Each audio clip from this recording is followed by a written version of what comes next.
Item 701. But before my learned senior starts, there is a small request. But regarding the scope of the reference, as your lordships, my lord, have now broadly, my lord, seen the papers.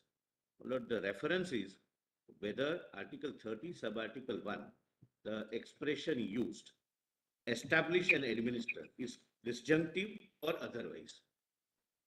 Where, my lord, Aziz Pasha will have to be, my lord, addressed.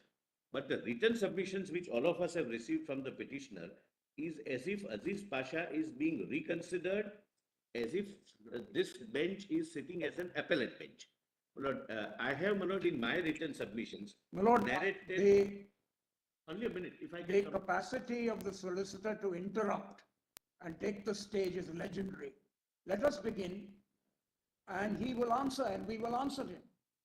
This is not on, my lord. This is simply not on. If he has raised certain questions, we will answer them. Let Dr. Dhawan open, because once in about 20 minutes, we'll know what the ambit of his submissions is going to be. Then we will see as the matter progresses. Let Dr. Dhawan open. Let Dr. Dhawan open. Let us begin, our request, and we have decided to be, Lord, decent, and we will be.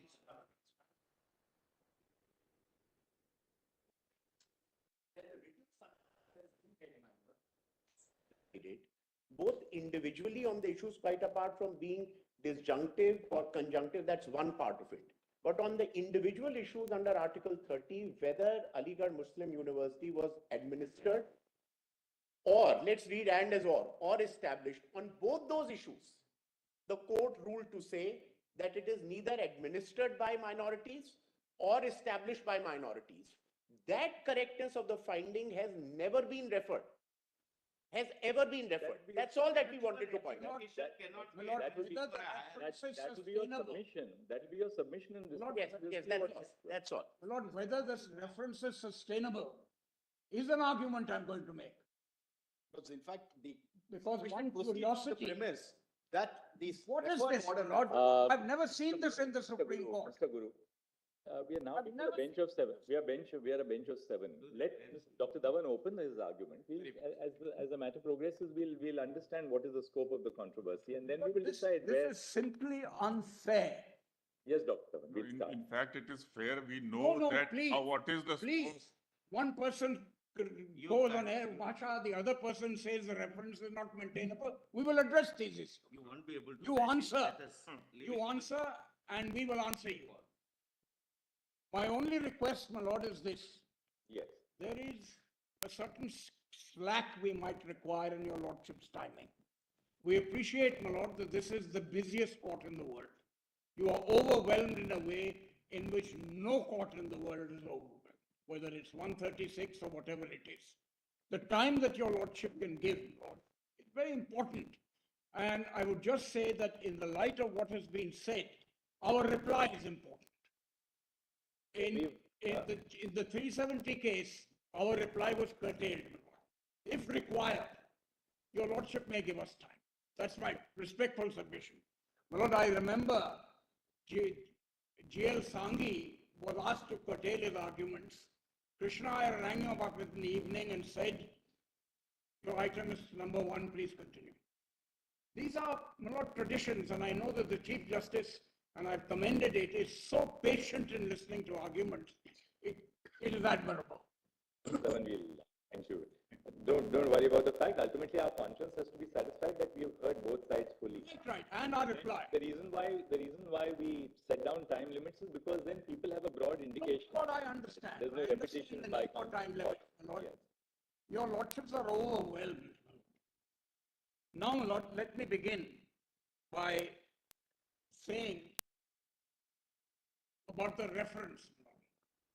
I want to read the 2 reference orders to your lordships, because the significant thing in the 2 reference orders is this, that normally when a reference is made, the points of reference are itemized by your lordships.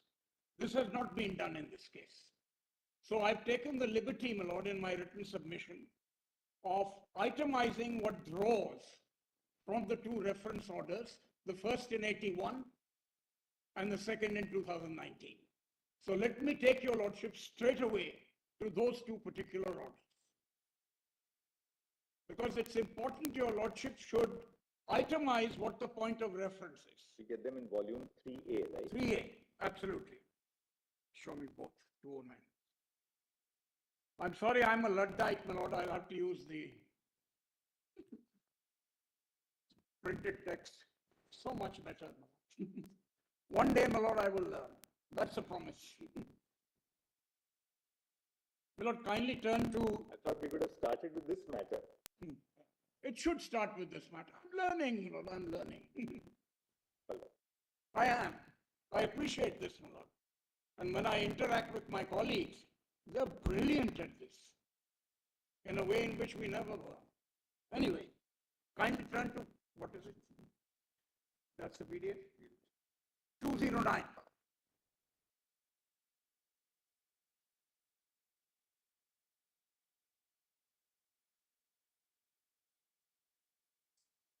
Well, this was what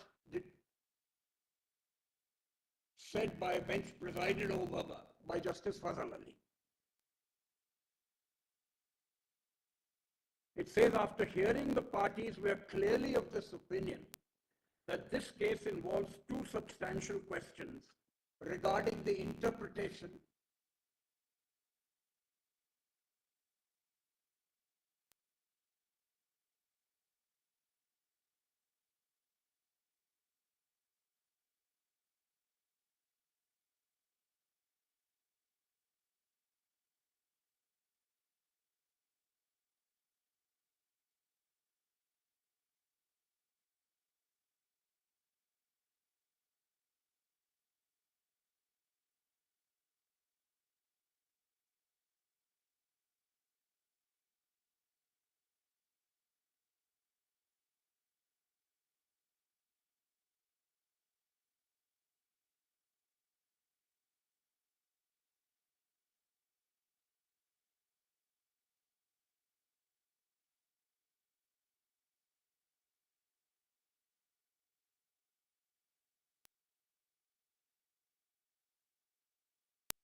institution changes in view of the broad principles laid down in Aziz Pasha.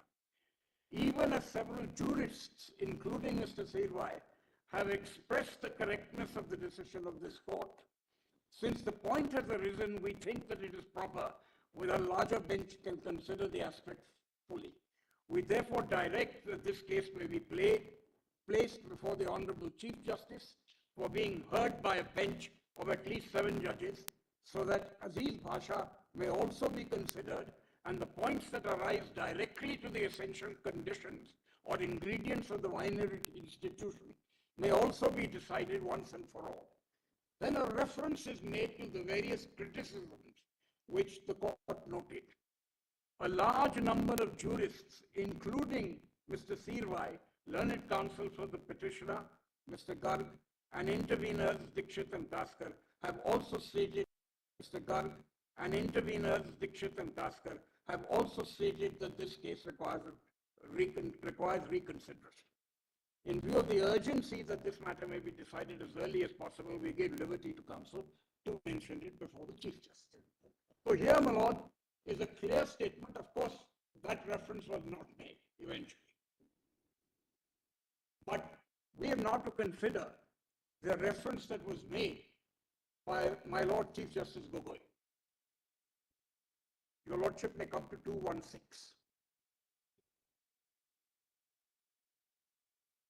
The point I'm going to make is there are so many things mentioned in this reference that your Lordships will have to formulate, and we will assist your Lordship to formulate what the points of reference really are. Maybe all these arguments, the reference is bad, etc., can be looked at after the event. Now, my lord, 216 begins with Aziz Pasha. In our mind, it's clear that the community will have the right to establish an administrator of their choice, meaning thereby, where a religious minority establishes an educational institution, it will have the right to administer it. An argument has been raised to the effect that even though the religious minority may not have been established, it will still have the right to administer. When I get to Aziz Pasha, my lord, I'll read all of it, but kindly come to page 219, 218.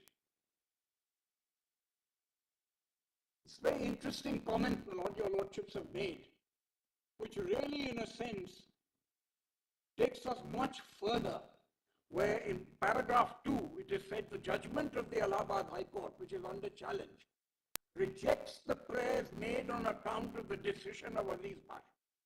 This is the effect of Aziz Pasha. That after 1968, it has quelled all understandings of Article 30. Then, my lord, a mention is made of Anjuman Rahmania, which is the 1981 case. And then, my lord, your lordships will see in paragraph 4, it mentions TMA Pi. What is the effect of TMA Pi? It's crucial, my lord, in our understanding of what this is. Your lordships will then come, my lord, to page 219, where a question was raised in TMA.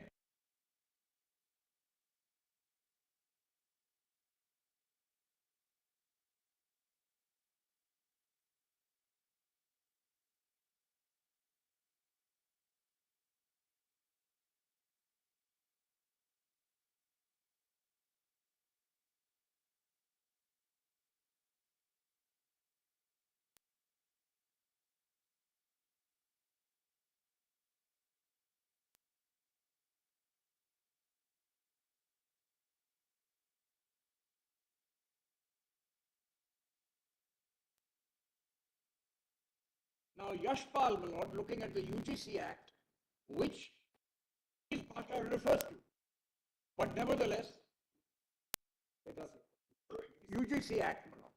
Now, my lord, what do we do with Yashpal?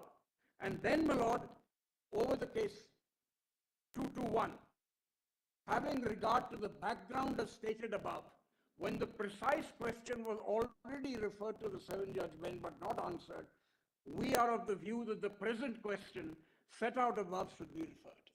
Now, what is to be taken into account, my lord? TMA Pi is to be taken into account. Yashpal is to be taken into account. Yashpal, my lord, says that when you want to establish a university, it has to be done by statute. This is section 23 of the UGC Act as well. Now, the point would be, it means that wherever there is the establishment by statute, you are not entitled to be a minority institution. This will affect a large number of institutions, my lord, in this country. Your lordship is a chancellor, my lord, of, I want to stress that point because I don't think Aziz Pasha has understood how universities are administered. Now, my lord, what do we do with the reference? You can pop up and say whatever you like, but we have tried to make, my lord, some sense out of what this is. I've done it in a small paragraph, and will your lordships come to my written submission?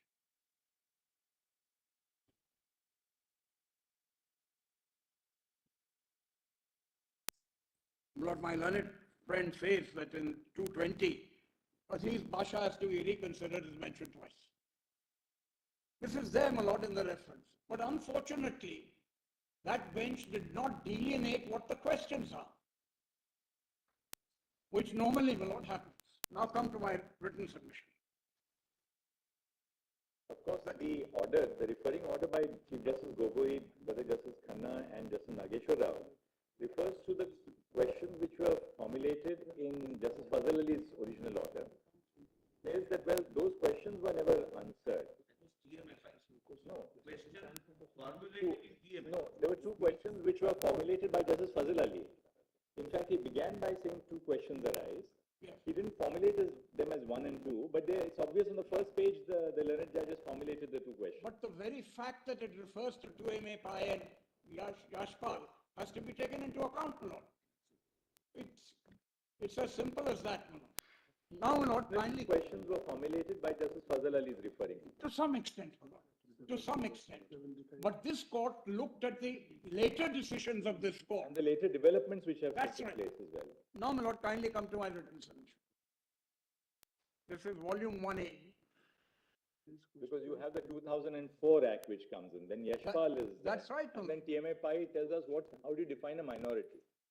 It doesn't That's tell, TMA Pai doesn't deal with establish and administer, but it certainly has some bearing on the issue because it does. Of course, and its consequences. Because your lordships are always concerned with the consequences of an interpretation. Kindly come, my lord, to my written submission. That would be volume The 1A. 1.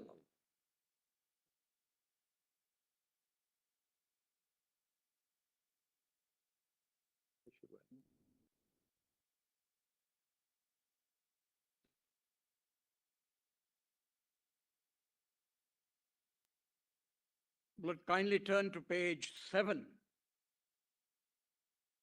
where I've summarized, I'm sorry.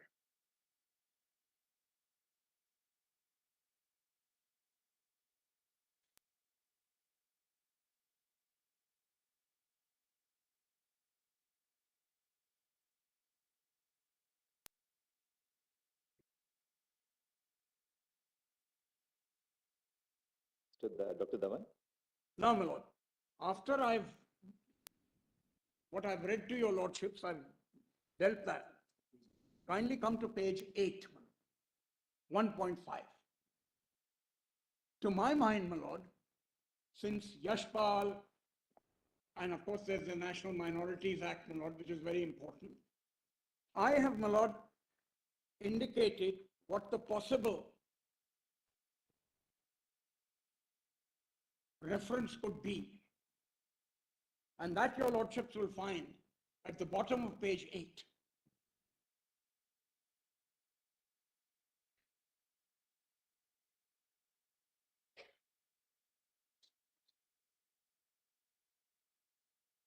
May I read it, my lord?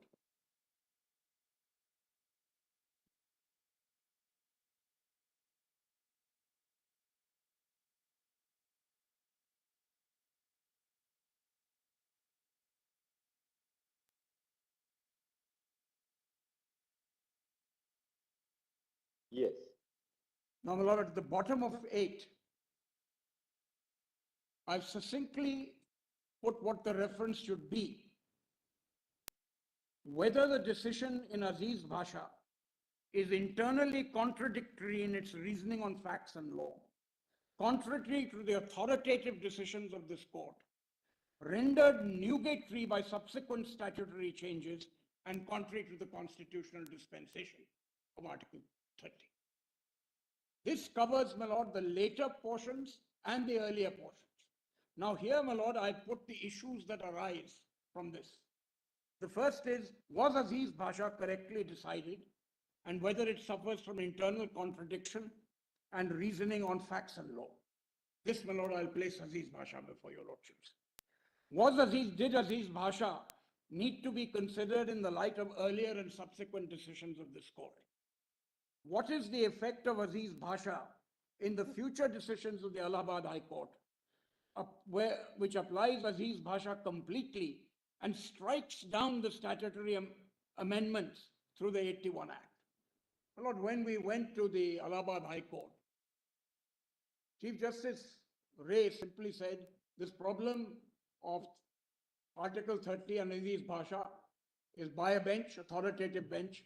We have to follow it. There's nothing more we can do. Of course, the judgment is piquant, but we are not at present, my lord, in appeal over the Allahabad judgment. I appreciate that, my lord. We can certainly place it before your lordships, but I don't think it's necessary. Maybe that's in the light of your lordship's decision. Maybe, my lord, that can be done by the smaller bench. Now, my lord, what is the effect of the National Commission of Institutions Act read with the University Grants Commission? Should Aziz Bhasha be reconsidered in the light of the NCMI and read with UGC by Yashpal? Then, my lord, was Aziz Bhasha correct in accepting the antecedent historical data on AMU's Muslim character, but denying its constitutional significance while deciding the issue of its minority status, which is at variance with St. Stephen's, Proust, my lord, and Pathak? Then, is Aziz Bhasha contrary to the constitutional dispensation, my lord? That's the sixth point. These are the issues that arise, and I've dealt with them in seriatim. Because we have to, my lord, whether we like it or not, cull a reference from the two reference orders. Now, my lords, I want to begin by saying, before I go into the preliminary objections that we want to raise, my lord,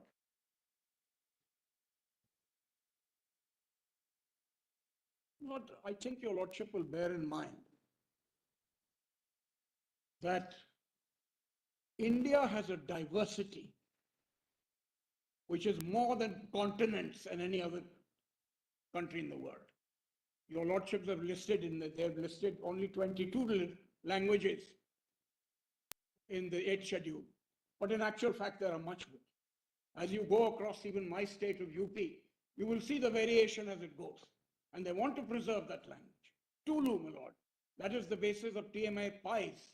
Therefore, your lordship will bear in mind that this enormous task before your lordships, which TMA PIE squarely places in talking of secularism, and then there's this very elegant passage, my lord, at the end, very evocative, my lord, but very important.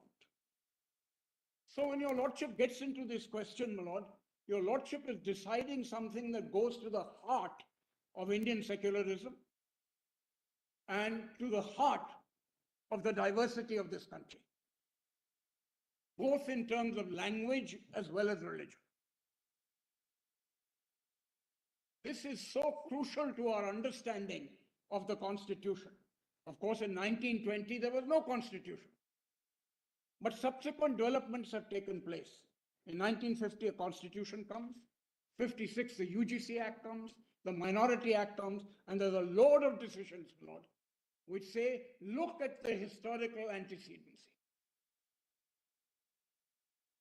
Aziz Bhasha looks at it and says it's now irrelevant because we have decided that the Act, in fact, established. What happens to that rich history, my lord? Mr. Sibal will also comment on it. What happens to that rich history? Throughout the world, my lord, there are minority state institutions. Your lordship went to Harvard.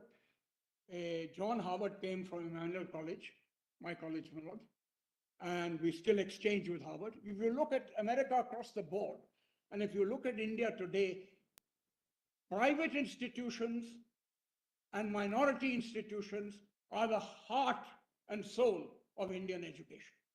You can't deny it, my lord. And that is why Justice Kripal says, so what if they're aided? They don't lose their minority character. You can't withdraw recognition. This is one of the points that is made in TMA PIE.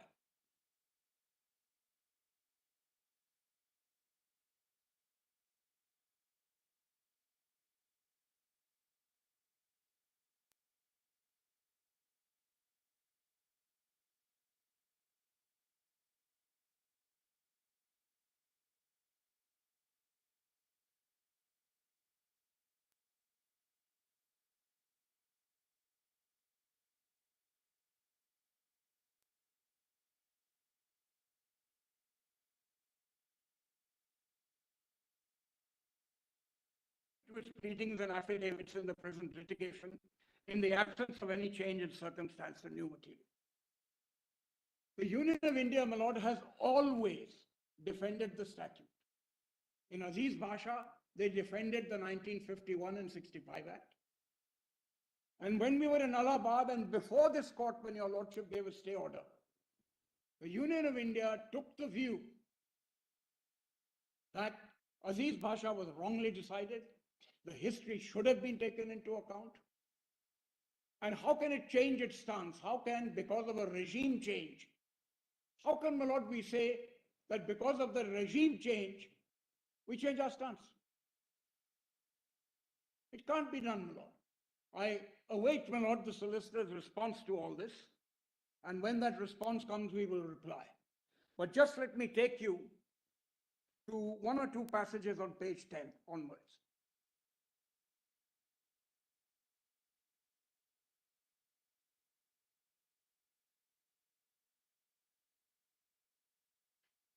What the Union of India does, my lord, in 2.2, in view of the foregoing paras in general and particularly in view of the judgment of the Supreme Court in Aziz Basha, the Union of India has decided to withdraw its earlier stance taken by the government to support the minority institutions status of Aligarh Muslim University. The SLP filed in the Supreme Court in 2006 in support of the minority status of ANU may accordingly be treated as withdrawn. Now, of course, your lordship has to give permission for this. That hasn't happened. We've responded to this as well. Then, my lord, your lordships will see, I've said the Union of India's volte-facing. We have taken, my lord, the petitions have been opposed by the Union of India, and its main contention is that the Aligarh University, established in 1920 by the AMU Act, and that this establishment was not by the Muslim minority, but the government of India by virtue of a statute, the 20 Act, and therefore the Muslim minority could not claim any fundamental right to administer. So if you're not established, the question of administration doesn't apply. Sorry? Yes, my lord, in Aziz Bhasha, they defended the statutes. Now there is a change of regime. Till 2005, they take the view that this is right. Mr. Gopal Subramaniam, my lord, appeared in the Allahabad High Court, both for the Attorney General as well as the government. He came here, my lord, we came before your lordships. The stance, my lord, in the stay order, at which some stage I will show your lordship, was no, Aziz Basha is wrong and the judgment of the Allahabad High Court is wrong. So your lordship said that as far as the reservation is concerned, stop it. And AMU agreed. But as far as the other things that you do, that is within 25 miles of the kilometers of the mosque, you will keep your minority institutions and Muslim institutions intact. Then, my lord, over the page, and this I reserve for my right to reply, I've given two decisions as to whether the stance of the government can be changed or not. And the decisions basically say, if there is a policy change, it's different. But this is more fundamental. There's a constitution in place here. And, my lord, it's idle to argue that before this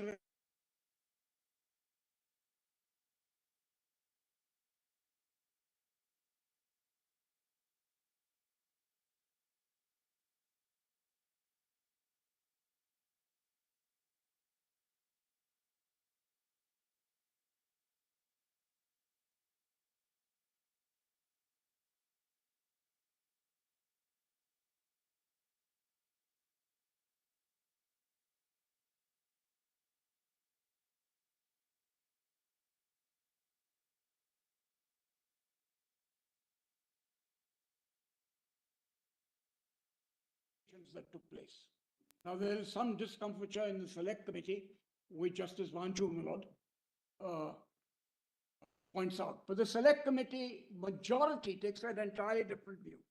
So, my lord, our view is that the Union of India stance is a defiance of the Parliament's recognition in 1981 that AMU is indeed a minority institution.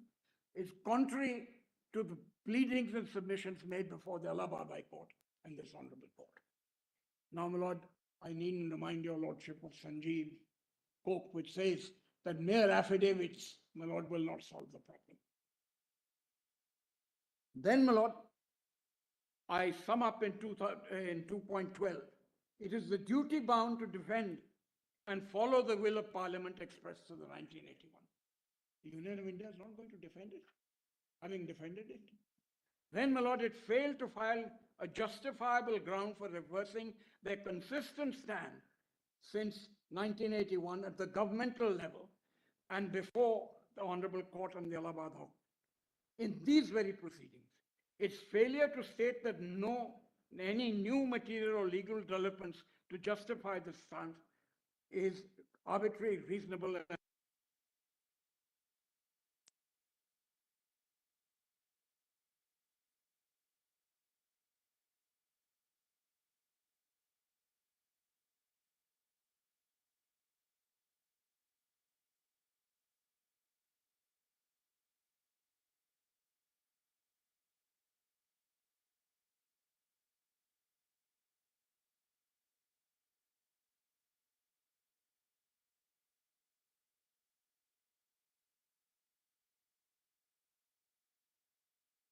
Now go to it on merit.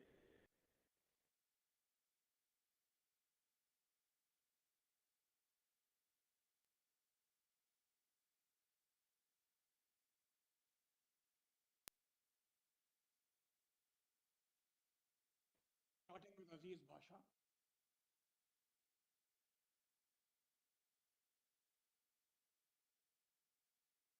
But before that, my lord, may I take your lordships to Article 30.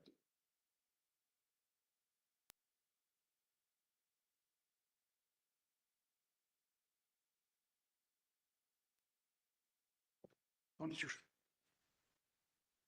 My lord, the heart and soul of secularism as far as minorities is concerned. Minority protection started in 1909 when reservation was made, 1919, 1935, and of course our constitution. Now we'll have a look at the importance of Article 25 to 30. This is the crux of the understanding of what has to be done in this multi-diverse country. Because take away the diversity, there are all kinds of assimilations that are at present taking place, my lord, in our country. But take away this particular aspect and the entire color of our constitution and governance changes. Now, my lord, kindly come to 25.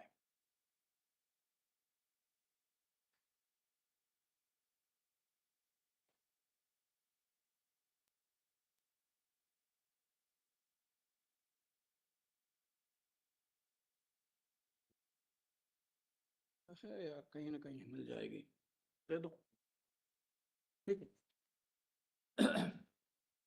Now, my lord, 25 and 26 are important.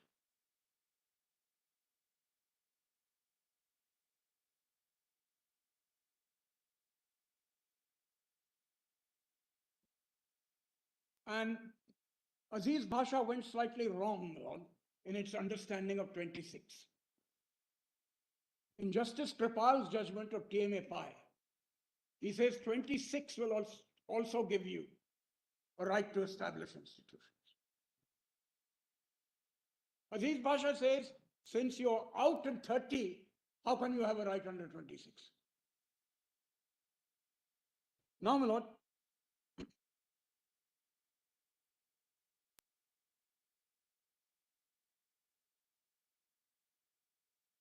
there are two concepts of secularism, my lord, in our constitution.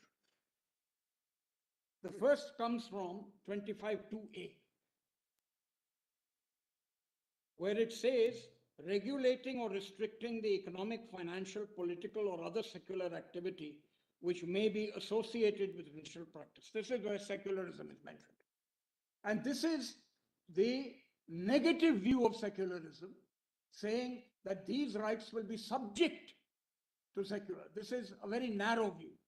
The wider view that your lordships have taken on secularism, my lord, which is writ large over your lordship's decisions, is what we understand as part of the basic structure. The narrow view, my lord, simply says you can regulate this activity. Then, my lord, if your lordships have taken you through the 26, 28(3) is important because it mentions aid and that you cannot,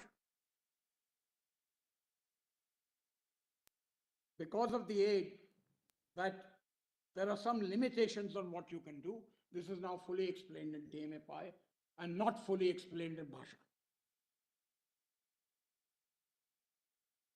Now, my lords, kindly come to Article 30. I am not going into the controversies, my lord, of 29 and 30, that 29(1) is a limitation on 30. All that has been decided. It's not. Now come to 1A, we needn't bother about that, my lord. But the main provision of 30, all minorities, whether based on religion or language, this is the diversity provision,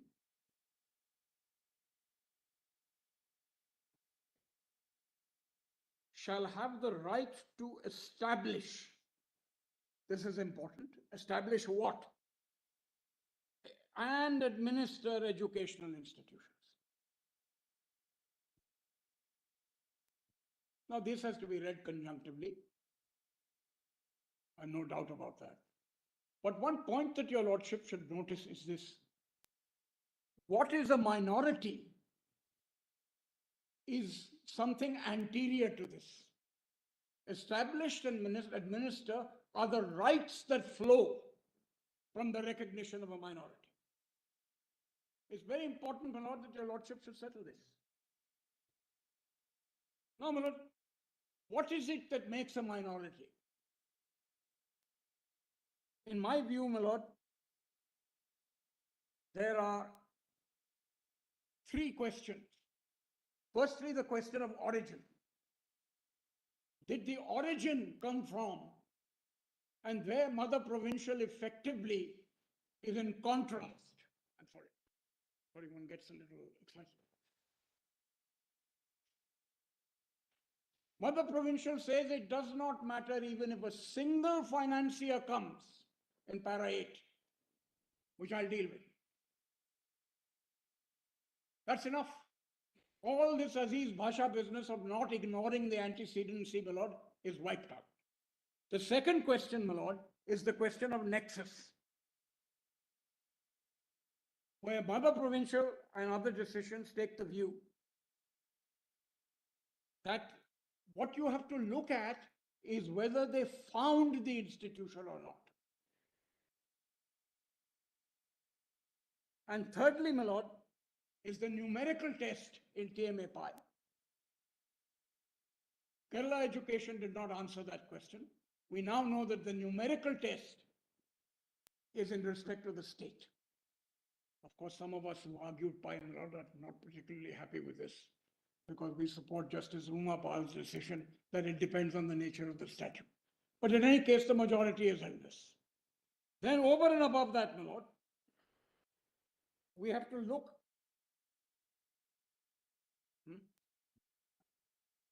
at the intention, my lord, of the statute in question. What Aziz Bhasha does, my lord, and I'll take your lordship to the statute, it ignores the purpose of the statute. The purpose of the statute is writ large that it is of a Muslim character. Whereas it goes into the question of establish and administer, it ignores the purpose altogether.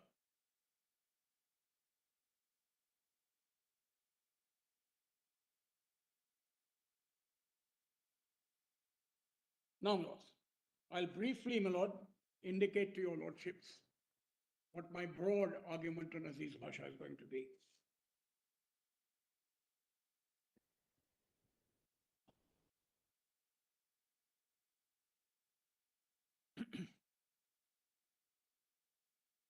My lord, Aziz Bhasha is, I'm sorry.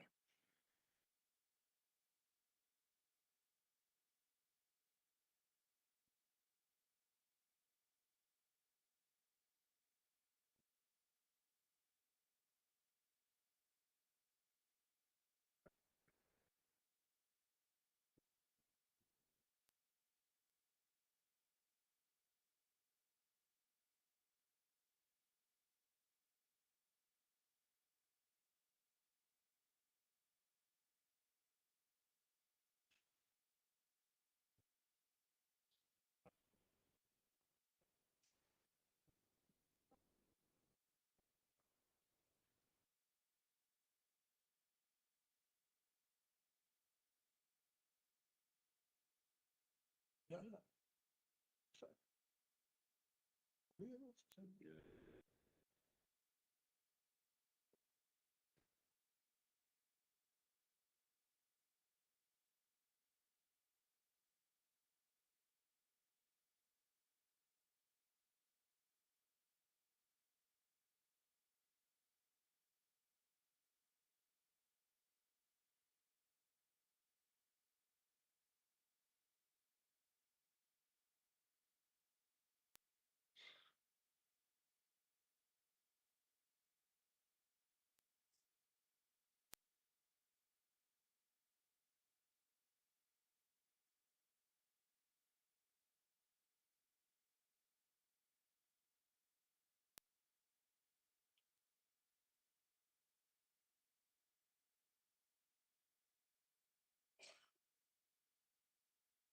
Lord, it is always the wish of arguing counsel to know what your lordships were whispering about. Nothing about to some diversion. In a way connected with the matter. Of course, I realize. Even more so, my lord, even more so. One thing that I didn't, my lord, emphasize in Article 30 is the words of their choice.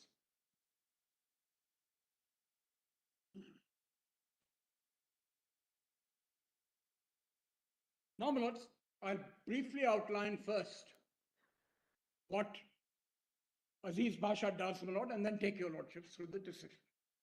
Of their choice was introduced to indicate that you can have a perfectly secular education being administered in a minority institution. Yes, yes, of course. Therefore, you're not constrained to only propagating your religion or your language or your culture. You can have an engineering college. You can have an IT college. That was the purpose. What your lordships have done is added two caveats to this. Because there was a fear that these institutions will become too insular. I think that's your lordship's point. Don't just talk about that. What your lordships have done, Lord, in Siddhaj Bhai and in TMA Pi, is your lordships have said that these institutions must be institutions of excellence. That's very important, Lord. And AMU and all the, Lord, our understanding of the Constitution is you must, whatever your minority character, must be institutions of excellence. Therefore, the court has held that any regulation which promotes the character of that institution as an institution of excellence is permissible. Of course. So therefore, you must pay minimum salaries to your professors. Yes, because that, if you don't, they will not be an institution of excellence. My Lord, That's the other caveat, my Lord, in St. Anthony, for instance. a lot of decisions is this, that where the ordinary law applies, service law, electricity law, whatever it may be, There's no immunity from the application. there is no immunity from that. And I make it absolutely clear that AMU and the other institutions must be institutes of excellence. It goes to the core of raising the level of minority institutions. And your lordships have done this consistently on these 2 points. Institutions of excellence and ordinary law will apply to you. But the moment you say recognition will not be given to you, TMA Pi says this is not on.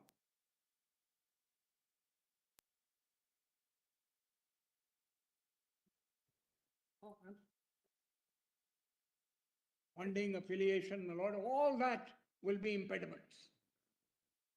I must say, my lord, that in accreditation, AMU has been given A1, A+ in its excellence. Now, my lord, my first point about Aziz Basha is this. Aziz Basha says universities can be a minority. This is at page 848. I'll take your lordships through it. Now, if universities can be a minority, and you say that if they're established by statute, they have no protection, this is a contradiction.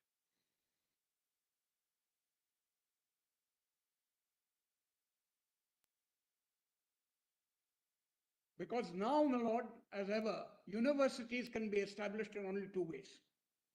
Royal Charter, which doesn't apply, applies to high courts but nobody else. And, my lord, statute. Section 23 of the UGC Act, which is noted by Aziz Basha, says it must be by statute. At the same time, it takes the view that if you are statutorily established, then you are established by the statute and not your antecedents.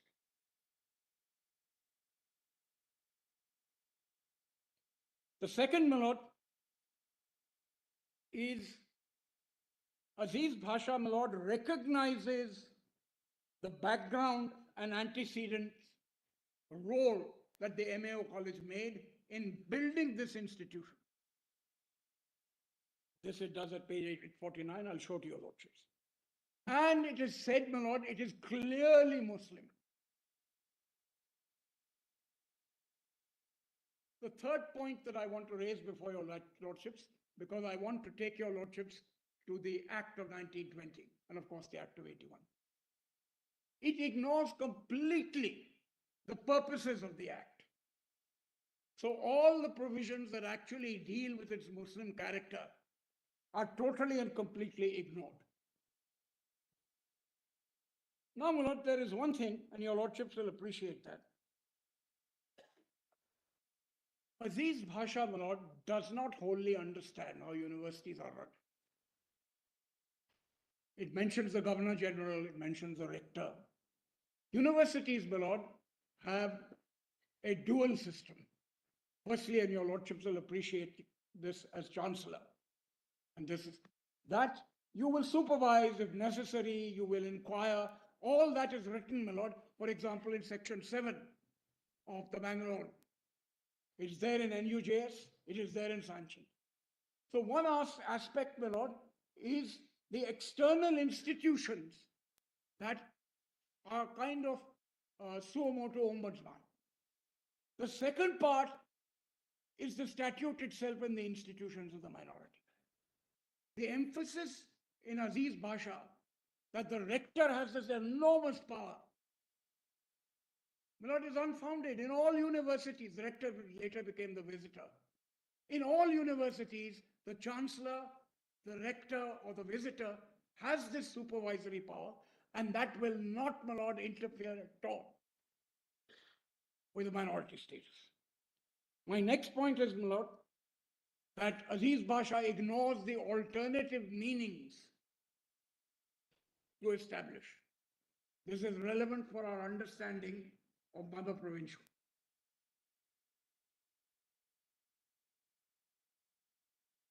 It also understands but misunderstands the importance of recognition. It says recognition, why is that? That takes everything away and you become really nothing more than an institution of government. These are the broad arguments, my lord. Because Aziz Bhasha takes a very narrow view of Article 30. Now, my lord, may I take your lordship to Aziz Bhasha? It's volume 3, Lord. 3A.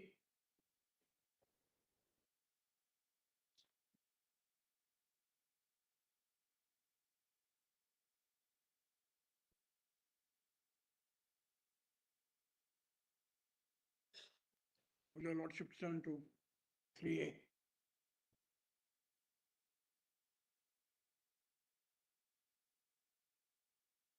We feel, my lord, it was so much better to hand over the books.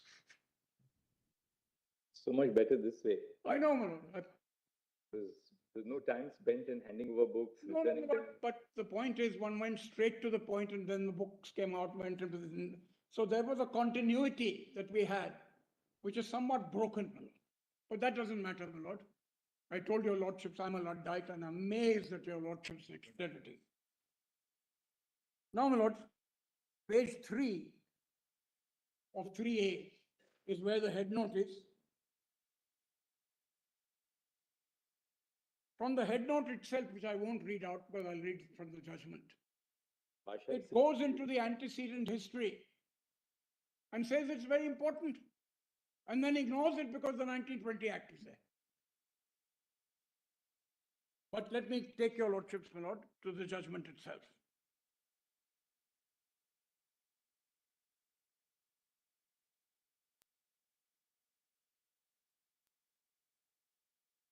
Now, my lord, page 7. The Union of India's stance, my lord, was that it's not a minority institution, but also it defended the statutes of 1951 and 65, which were before the court. Now, my lord, there have been further developments. We have the 1981 Act.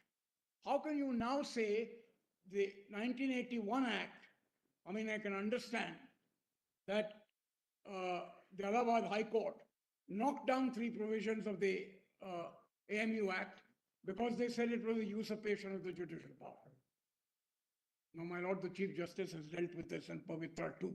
I won't go into greater detail about it. No? Did the 81 Act change the basis, or was it a usurpation of judicial power? in knocking down the preamble in 2 sections, which I'll show to your lordships. In actual fact, they said it's a usurpation of judicial power, and it's non-est. Now, my lord, kindly come to page 8. Here is the history of the establishment, and it says it's necessary to understand it. I'll give your lordships a fuller account. I won't take your lordships through it. Now, 1870, Sayyid Ahmad Khan says the Muslim community is neglected. Then, Lord, there's a whole list of negotiations, which I'll show to your lordships. He wanted liberal education to Muslims.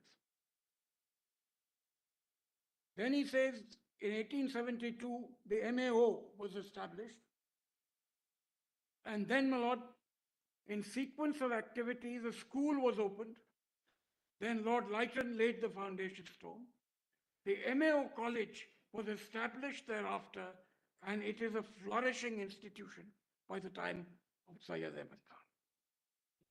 Then, my lord, at the bottom of that page, and your lordship has to see that, long negotiations took place. That's the last 3 lines on that page. Between the association and the government of India, which eventually resulted in the establishment of the Aligarh. Now that is the antecedent history. We have to review it in the light of my Lord St. Stephen's. The antecedent history is important because your lordships will see that even St. Stephen's was in fact a constituent college under a statute. All our deemed universities are actually, as Mr. Dwivedi pointed out to the court in Yashpal, are and under a statute. If Aziz Pasha is taken at its limits, it could destroy the entire system. Now, my lords, it is mentioned that before a large sum of money was collected by the university, as the government of India made it a condition that rupees 30 lakhs must be collected for the university before it could be established. Further, it seems that the existing MAO college was made the basis of the 1920 Act for the administration of the university, along with the properties and funds attached to the college, the major part of which was contributed by Muslims. This is the antecedent history, and Justice Vancho recognizes this. But he says, I'm sorry, the 1920 Act, they'll go by the establishment, and that's the end of it. Then, my lord, the preamble says it is expedient to establish and incorporate a teaching and residential Muslim university and to dissolve the societies under the Society Registration Act, which are known as MAO.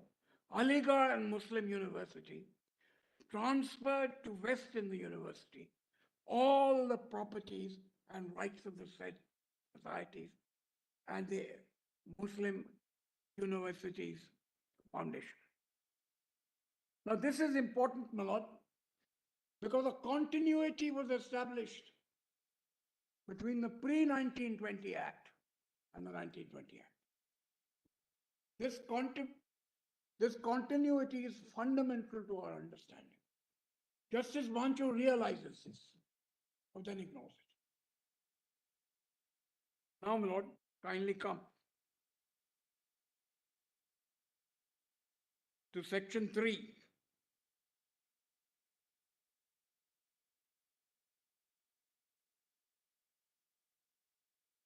It also mentions, my lord, opposite place H, that section 4 dissolved the MAO College and Muslim University Association, and all the property, movable, immovable, and all rights and powers of the privilege were, my lord, were transferred to Aligarh. This is the continuity in section 4. How can you ignore it? MAO has now been transformed by section 4.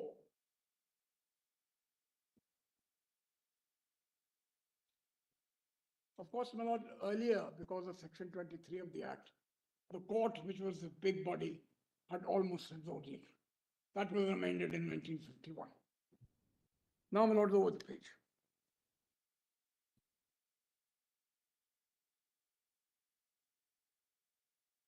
Now, my lord, kindly come to place C. These provisions will show that the three previous bodies legally came to an end and everything that they possessed of was vested in the university by the 1920 Act. Of course it was, but the continuity, and nowhere you will see in the Act, as I'll show to your lordships, the Muslim character. Section 6 is important because Justice Manchu finds fault with the fact that the degrees, etc., will be recognized by the government. This is precisely what your lordships have said in Kerala Education and others. Recognition must be given. Then, my lord, your lordships will see 13. 13, my lord, as I pointed out, is a misunderstanding of university education. Because university education, my lord, is based on two templates. The external template, which is chancellors, visitors, visiting board. And then it is provided that the governor general will be the Lord Rector. This becomes visitor later on. And then it mentions at the bottom of the page that the Lord Rector shall give notice to the university of its intention to cause an inquiry. You said university education is based on two templates. One was the external. And the internal. And the internal would be the internal management of the university? How would you define It it? would be, my lord, how the university runs. This template is important.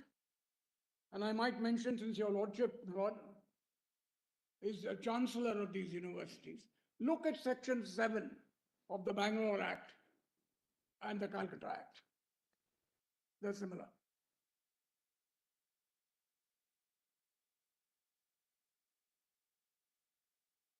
Then, my lord, your lordships will see section 14, which is now no longer there. But the important point, my lord, is at E.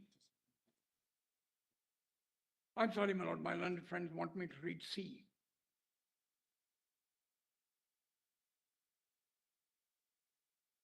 The provisions clearly bring out the final control. It's not a final control. In the template, it is a supervisory control. May I sit down for 2 minutes more?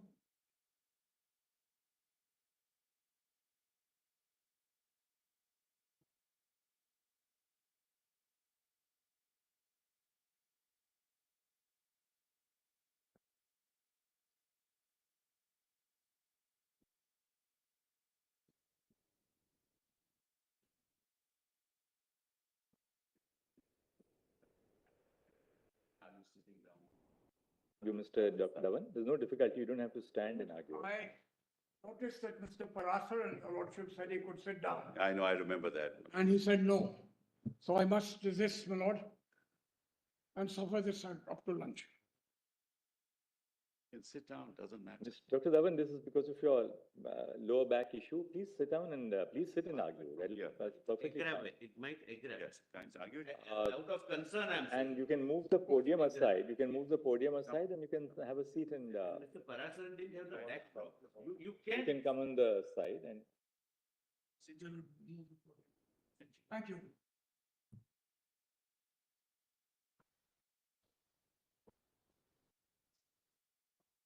in fact, if you have a special chair in your office, I didn't know that this has a issue with your back. You could have brought the chair here and sat on the chair and argued. It's so much more comfortable. No, that's very kind of you. One must suffer, my lord, the traditions of this court. May I just sit down and place this, my lord? Yes. Requires a lot of courage, feel very unwell, anyway. Anyway, my lord, those things should not be told to the court. Now, my lords, kindly come to section 23(2). The Supreme Court, the supreme governing body, would exercise all the powers provided by the 1920 Act. That's page 12, Placidum C. This is the distinction between external and internal. It's a misunderstanding of how universities are run.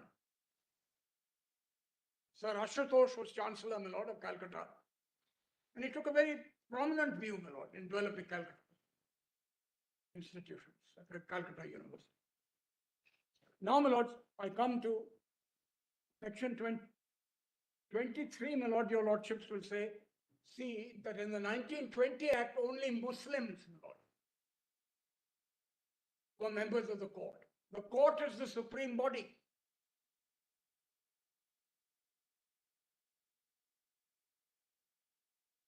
Now, my lord, I've already dealt with section 24-25. What is said, my lord, between place F and G is a little sentence. This provision clearly shows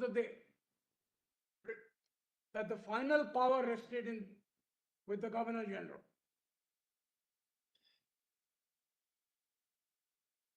Now, my lord, that's the Chancellor.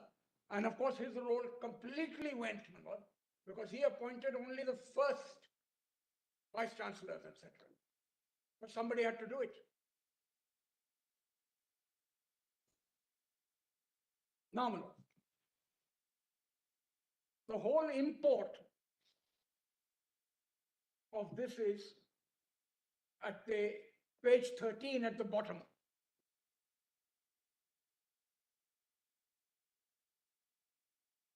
If anything, some of the important provisions to which we have already referred shows that the final power in almost every matter of importance was in the Lord Rector and the Governor General in Council. Now, my lord, this is misunderstanding the template. The rector disappeared, my lord, and became the visitor. Do visitors have that kind of right to supervise? Very importantly so, my lord. Then, my lord, if your lordships will come to place C, my lord.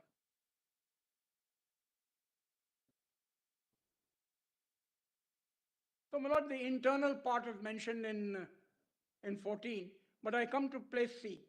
The annexure to the 1920 Act gave the names of foundation members of the court, numbering 120 who were all Muslims and who were to hold office for 5 years.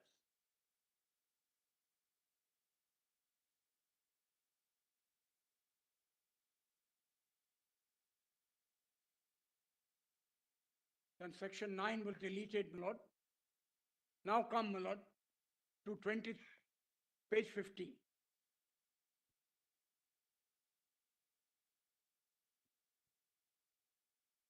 The next substantial change was made with the proviso of 23(1). This is done in 1951, my lord, where while the court becomes the supreme body, it need not be all Muslims. Now, my lord, there is a decision of this court in Gandhi Faiz-e-Azam, Krishna Iyer, my lord, with a dissent, that the fact that you place other people on your board doesn't mean that you lose your minority character. Just as Justice Das says sprinkling of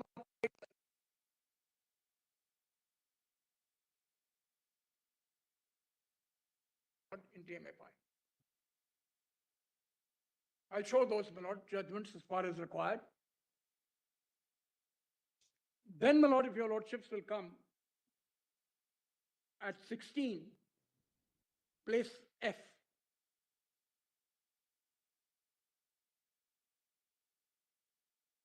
I must say, I'm more relaxed, my lord. I'm very grateful for your lordships. apologize. Now, my lords, kindly come to F. We shall proceed, that's the third line, just opposite L, on the assumption that the present petitions that Muslims are a minority based on religion.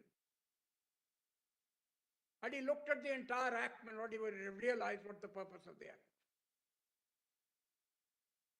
Now, my lord, if your lordships will come over the page, we come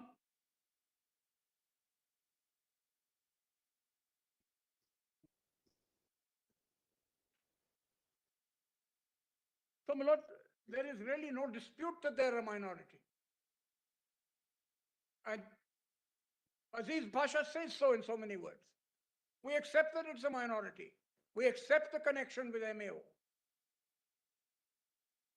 MAO, my lord, was just the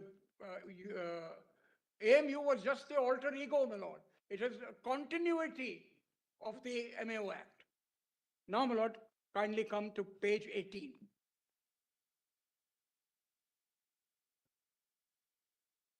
Page 16 and 17, they say that words establish and administer must be read conjunctively. I'm coming to that. Of course, my lord. But as I said, these are the rights that flow from Article 30. The indicia of what is a minority, numerically, historical circumstances, the nexus which St. Stephen's and others see, that is the important aspect of which goes to recognizing a minority institution. Established and administer are the rights that follow.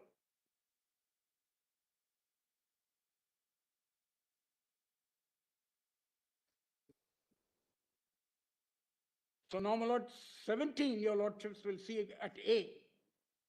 The words establish and administer must be read conjunctively. It reads to give the minority to administer an institution provided as it has been established by, provided it has been established by it. So the more important point is establishment, and the right to administer will flow from it.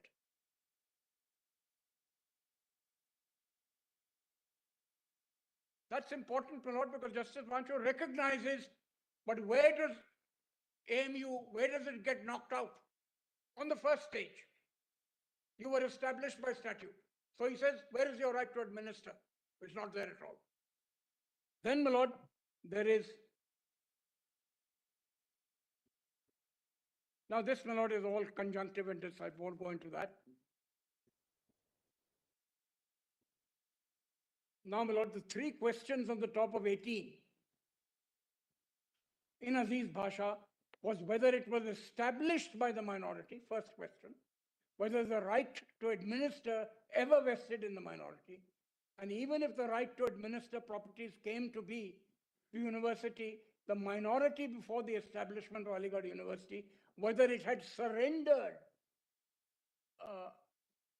it has been surrendered when the Aligarh University came to be established. Now, my lord, there's a very interesting, at C, just top of C, that paragraph. Before we do so, we would like to say educational institutions are of a very wide import and would include university. Now, my lord, this is a contradiction. On the one hand, you say if it's established by statute, then you have not established it. And this is of far-reaching consequences. And then the UGC Act, my lord, specifically says you must do it by statute and by no other method.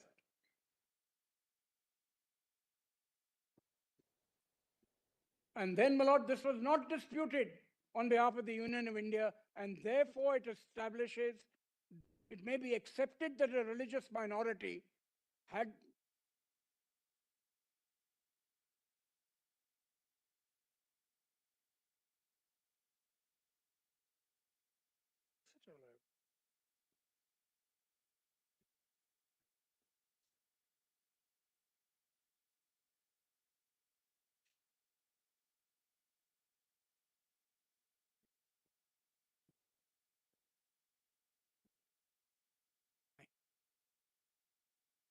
so, my lord, I'm sorry.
Split over, take it.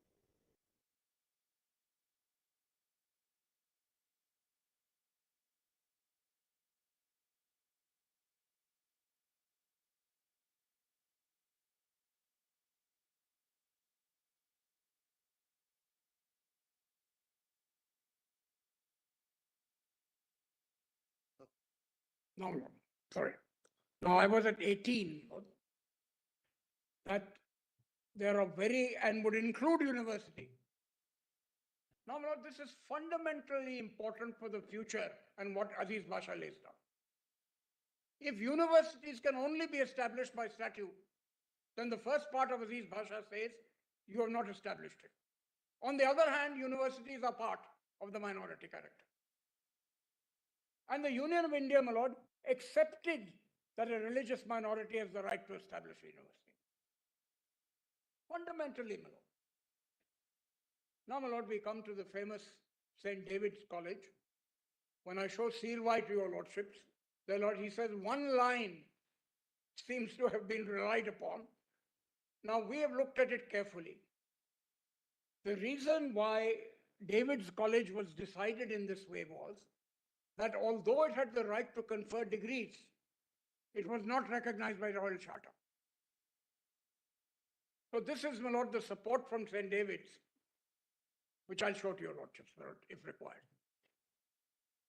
And this has been a stinging my lord, controversy raised by various jurists.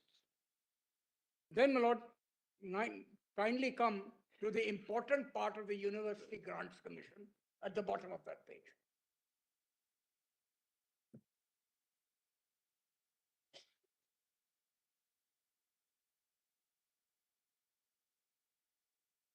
It says at H, my lord, the importance of recognition dependent on the will of the government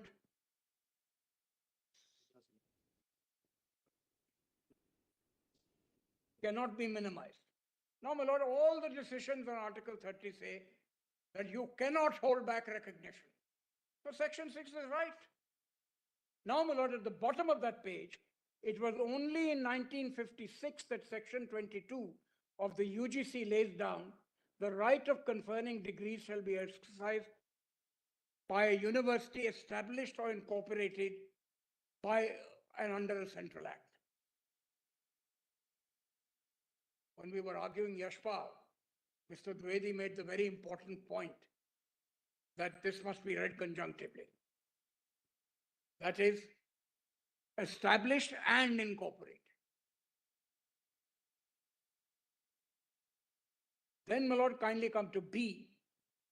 It was only thereafter that no private individual or body could grant a degree in India. Therefore, it was possible for the Muslim minority to establish a university before the constitution came in force, though the degrees would not be recognized.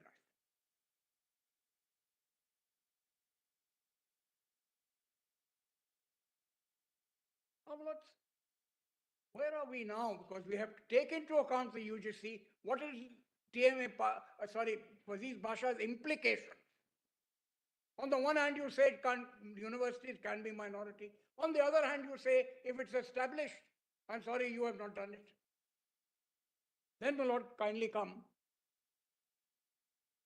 Next paragraph, there was nothing in the 1920 Act to prevent the Muslim minority, if it chose, to establish a university. This is wholly incorrect. It couldn't have. It could only happen, my lord, by charter or statute. And this is true, my lord, of many acts that we see in that area. The 1922 Delhi Act, which makes, for example, says St. Stephen's is a constituent college.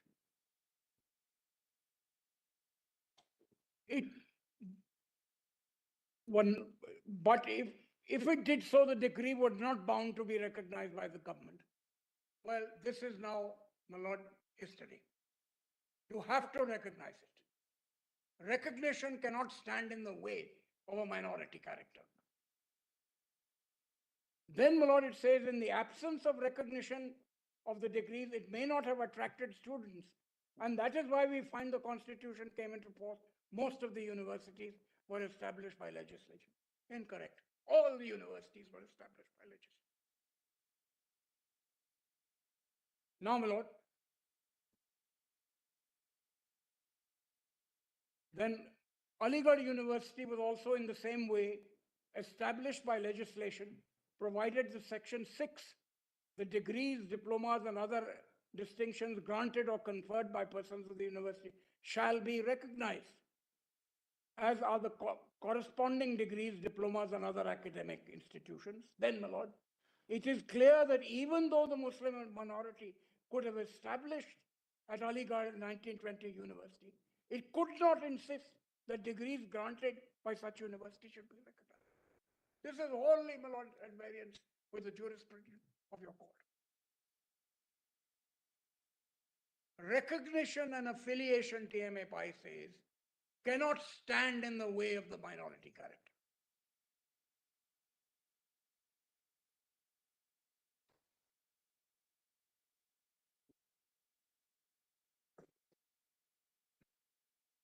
Then he says, my lord, at G, the enactment of Section 6, therefore, when the Aligarh University, above F, was established by Section 6, its decrees were recognized, and the institution was brought into existence, which could not have been brought to existence by private individual body, or individual could not insist upon recognition. But the more important part is the enactment of Section 6 is a very important circumstance, which shows that the Aligarh University, when it came to be established, was not established by the Muslim minority. For the Muslim minority could not insist on the recognition. This is all passé. Your lordships have said otherwise. Recognition is fundamental. When your lordships looked, my lord, at the colleges and the schools, when they were denying recognition, your lordship said, no, your recognition cannot stand in the way. Then, my lord, very important is H. It is true, as it is clear from the 1920 Act, that the nucleus of the Allahabad University was the MAO College, which was till then a teaching institution under the Allahabad University. The conversion of that college, if we may use the expression in the university, was not by the Muslim minority. It took place by virtue of the 1920 Act. This, my lord, is the crucial point. I take your lordships now to D, my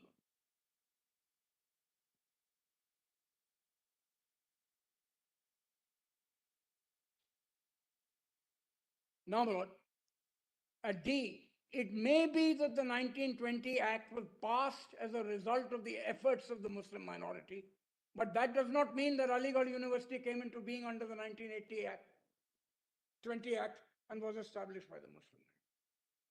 This is the error. All along you are saying universities can be minority institutions. And at the same time you are saying the intervention of a statute will deny you that status.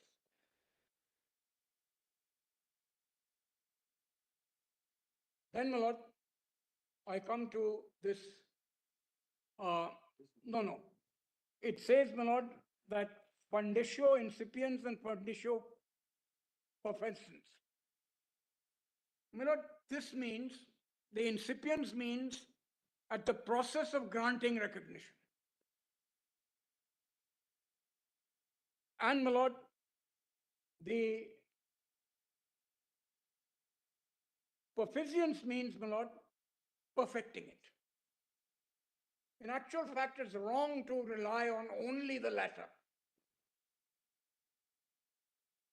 Because AMU was there at the beginning, that is at its inception, and also, my lord, later on when it was established. Now, my lord, we come to a very interesting area at the bottom of page 20. What does the word established use in Article 30 mean? If your lordships will go over the page,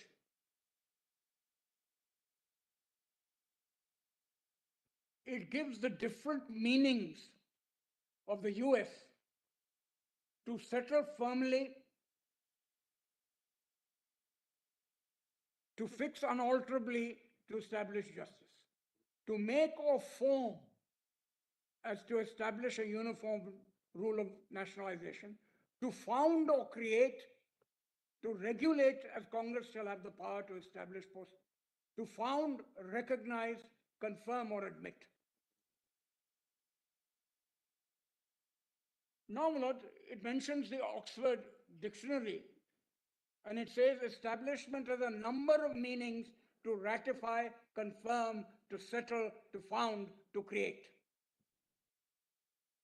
The big criticism of Mr. Sirvai and others is there was a plethora of meanings that you could use, but you didn't. You picked up one, which is there, my lord. We are of the opinion that the purpose of Article 31 means to bring into existence, so that the right given to the minorities to bring into existence as educational, and if they do so, to administer it. We have therefore to see what happened in 1920 and who brought the university into existence.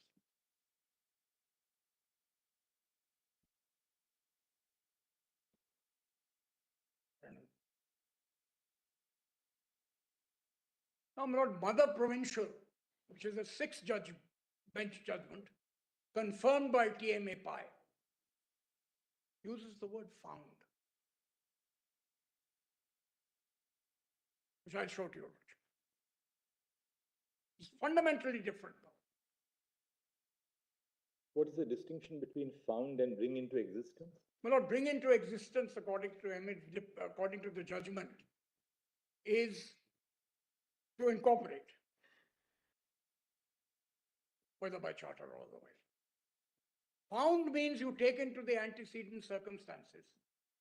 And Mother Provincial at para 8 says that even if a single individual philanthropic does this, it will be found.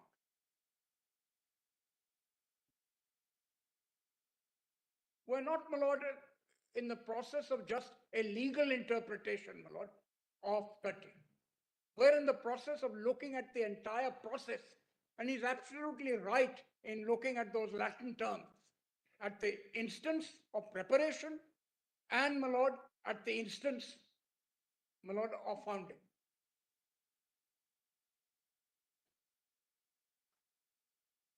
Now, my lord, kindly come to the history again at Placetum F.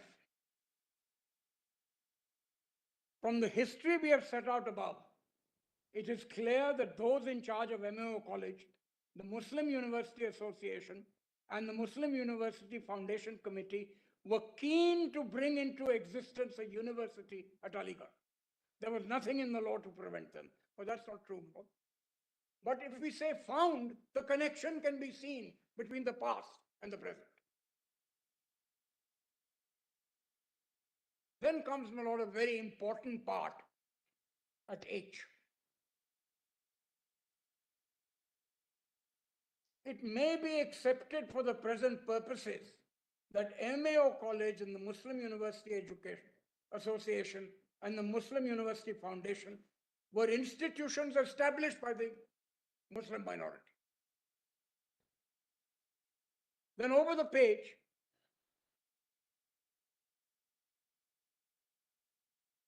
it says it was under, then, my lord, but if the MAO College was to be converted into a university whose degrees were bound to be recognized by government, it would not be possible for those who were in charge of MAO College to do so. We come to the same conundrum, my lord, that to establish means to establish by statute. You accept everything about the minority background.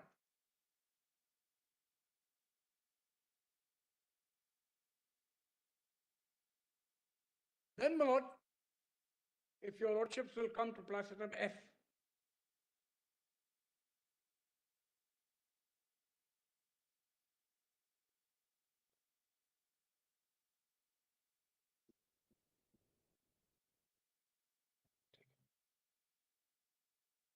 So the lordships did not examine the 51 and 65 Act properly.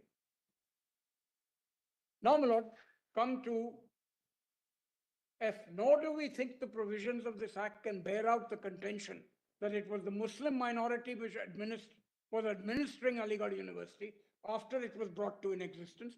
It is true that the proviso to 23(1) says no person other than Muslim shall be a member of the court, which was declared to be the supreme body and was to exercise all powers. We've already referred to the fact that the select committee was not happy about this provision and only permitted it in the act out of deference to the wishes of the prepondering Muslim opinion. How is the select committee, my lord, if the majority is there? How does the minority discomfiture, my lord? The important point here is, if you prove you established, then only you will administer. It is not necessary, my lord, that the governing body must necessarily have Muslims. Gandhi Fair. Nor is it necessary that all the students should be Muslim. Kerala Education Bill and TMAPI. Then, my lord, if your lordships,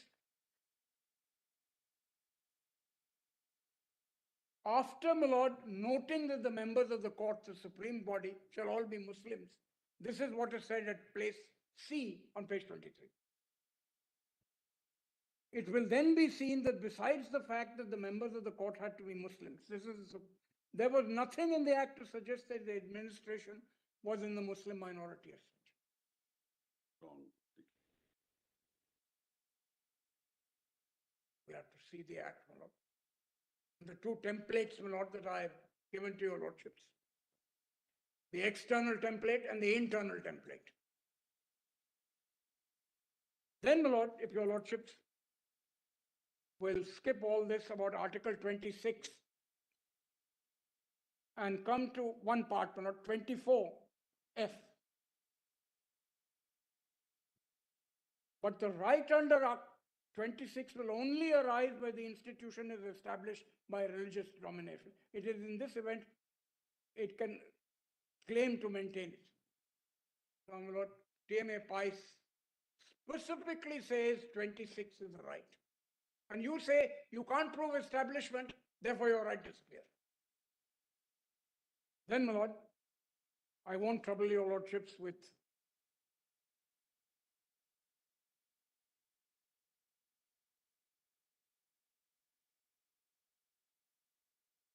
'27, my lord, is important.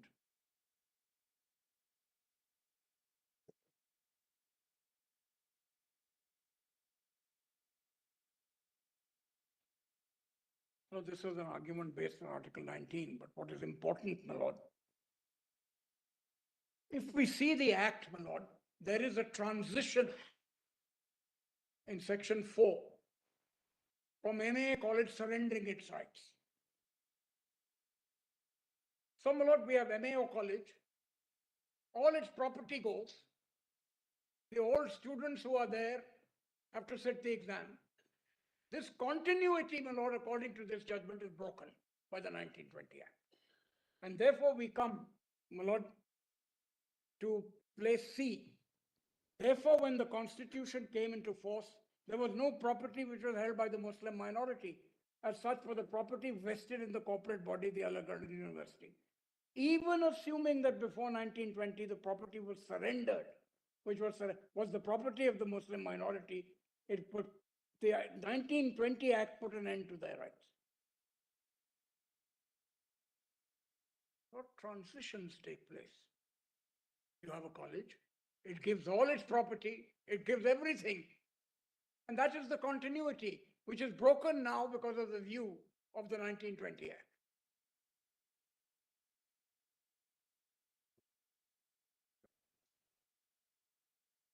It's now established that you don't surrender your minority status.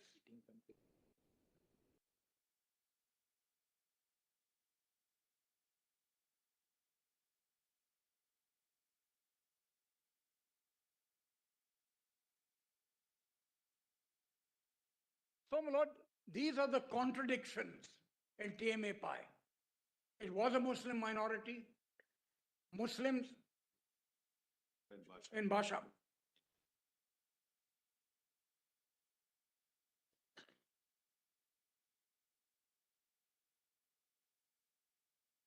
go to the act.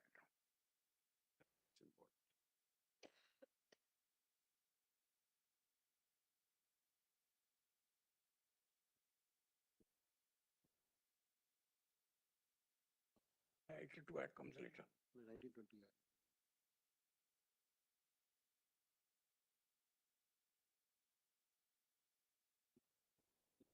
Sorry.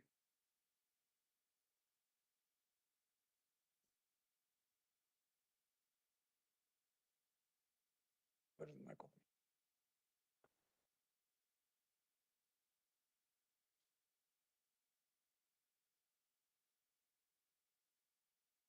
What exactly is skeptically?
In Aziz Bhasha.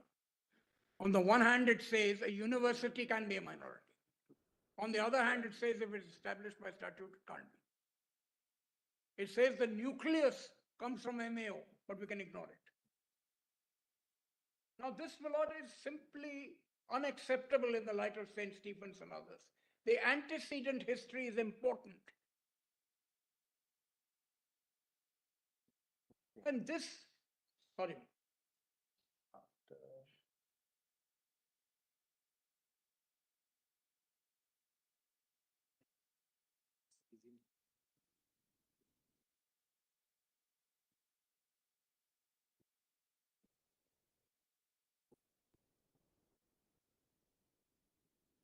Okay.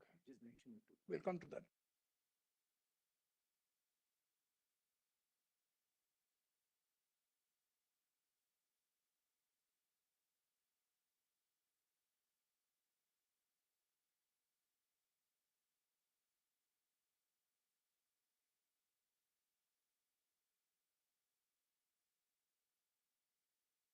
There are films on lip reading, my lord. Now, my lords, kindly bear in mind that if Aziz Basha is right, no university can be a minority.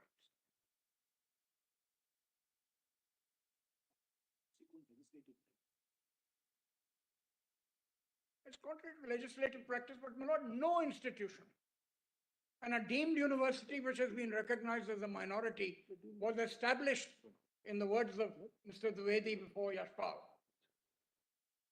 by or under the statute. All deemed universities acquire a statutory character.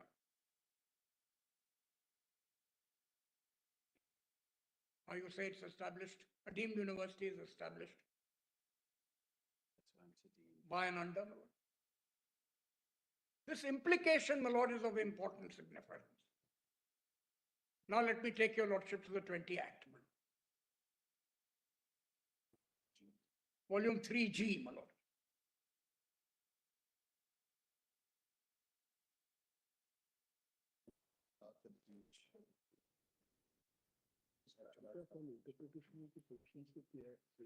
Three G, my lord.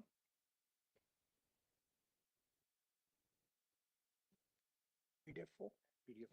PDF 5. I've learnt a new phrase, my lord, PDF.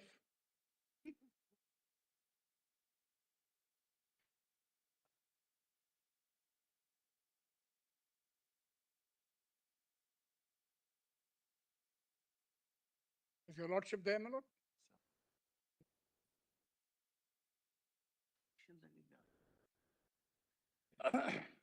First read the preamble, my lord.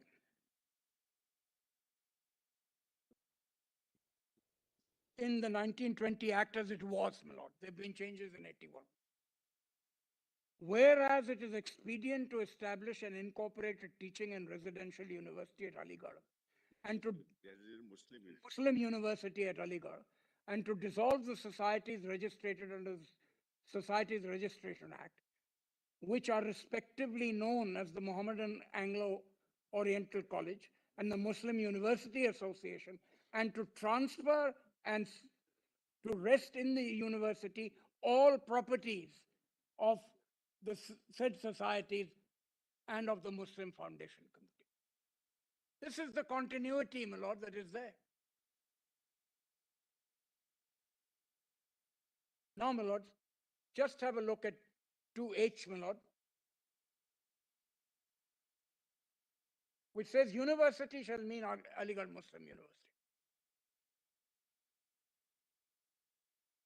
Then, my lord, if you come to 3, I've already explained, my lord, this Governor General power is part of the first template, not the second.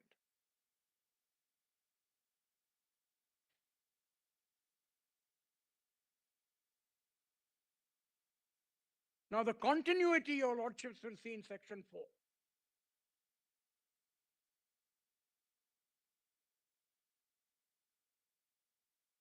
Here, my lord, the societies known as so-and-so shall be dissolved, and all properties of the movable and immovable, and all rights and powers and privileges of those societies, and all properties movable and immovable, and all rights and privileges of the Muslim University Foundation shall be transferred and vested in the university. This is the continuity recognized by this act. There would have been no act, my lord, but for the foundation coming here.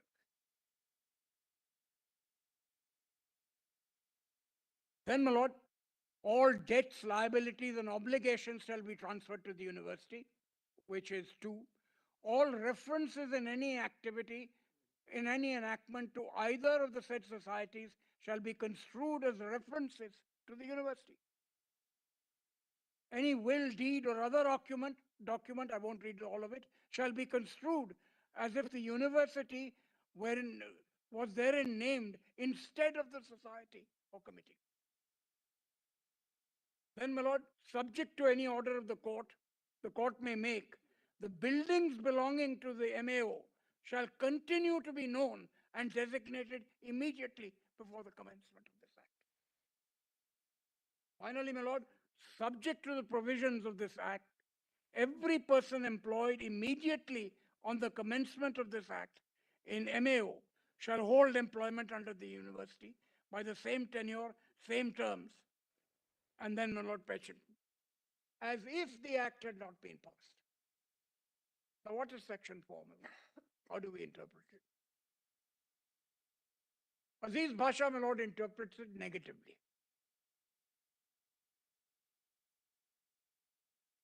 Our interpretation, my lord, taking into mind the antecedent history, which your lordships now accepts, has to be taken into account.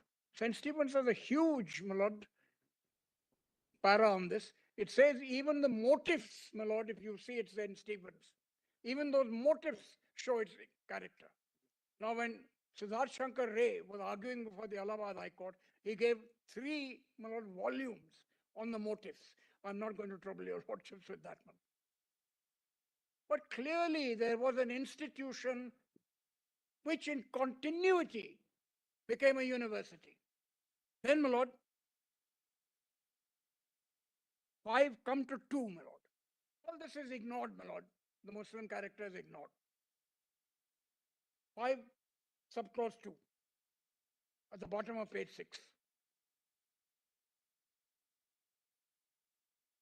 This is the purpose that has been ignored by Aziz Bhasha, which I mentioned when I basically, my lords, summarized what was wrong. And your lordships will see some of the points in the written submission, my page 14 to 25. 14 to 25. I'll quickly go through that when the time comes, my lord. Now, my lord, what does 2 say? To promote Oriental and Islamic studies and give instructions in Muslim theology and religion, and to impart moral and physical training. This is completely ignored. Then, my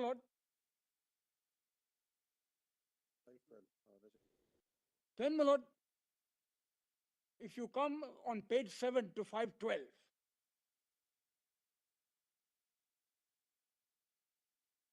after it says to do all other things, at the bottom of that page it says Islamic learning and Muslim theology to promote the interests of the students. This is the purpose of the act. My lord, 7, if your lordship comes to page 7, 12. At the bottom of 12, my lord. I don't want to read the whole of it, my lord, it's irrelevant. What is relevant is Islamic learning and Muslim theology.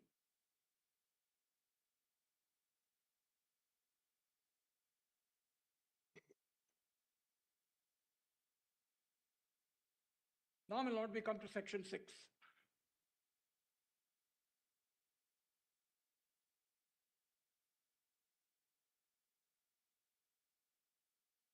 One is, my lord, the power to grant degrees.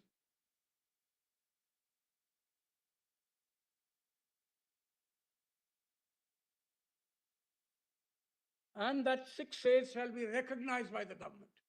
This is an absolutely correct, my lord, interpretation of Article 30. Of course, it must be recognized by the government, as all the decisions say, otherwise it will be valueless.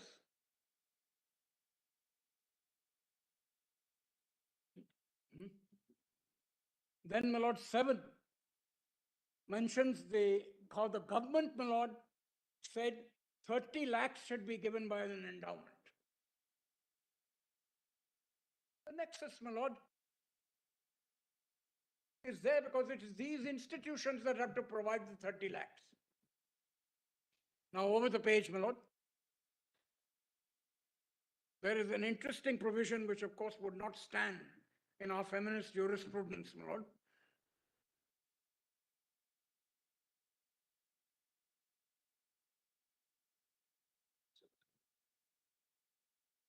Didn't want to disturb your lordship's thinking.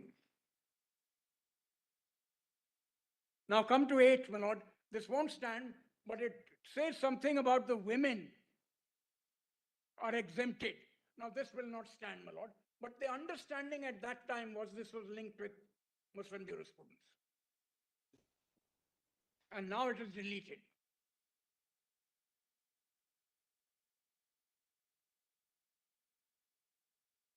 Then, my Lord, 9 shall have the power to make, provided that instruction in Muslim religion shall be compulsory in the case of Muslim students. This is consistent, my Lord, with Article 28. And then, my Lord, what happened is this was deleted and a choice was given. I remember, my Lord, when I went to school, whether I should attend church or not. They had to get my father's permission. And I'm very grateful I did. I wasn't in the choir, but like your lordships, my Lord, I could sing Christmas carols.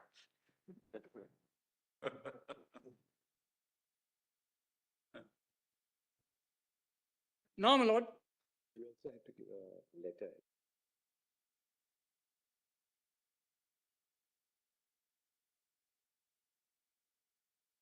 These others.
this, my lord, is what was the purpose of the act?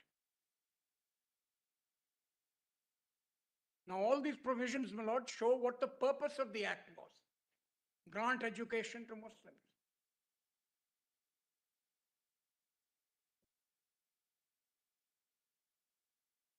Even forcing Muslims, my lord, to attend. Now, that, of course, is deleted. Then, my lord, kindly come to 12, which is very important, on page 8.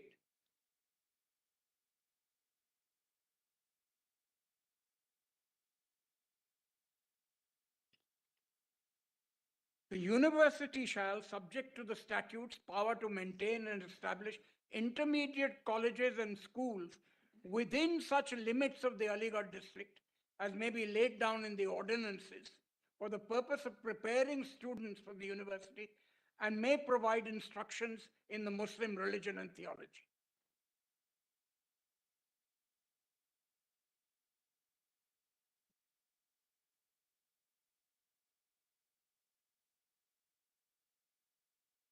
Its purpose, my lord, your lordship is very right, my lord, in saying that we can't have these minority institutions as ghettos.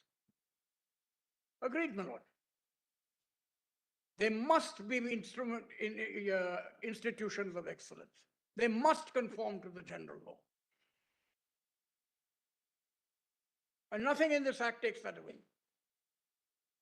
Then, my lord, if your lordships will come to 13, kindly just 1 second. The Governor General shall be rector. This is therefore, my lord, the rector who becomes analogous to the visitor. And that's where my template comes in. The external authorities and the internal authorities.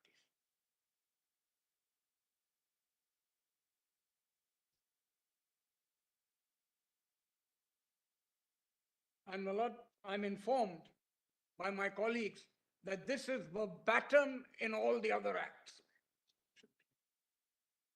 That is section 13.2. For the rector, read visitor.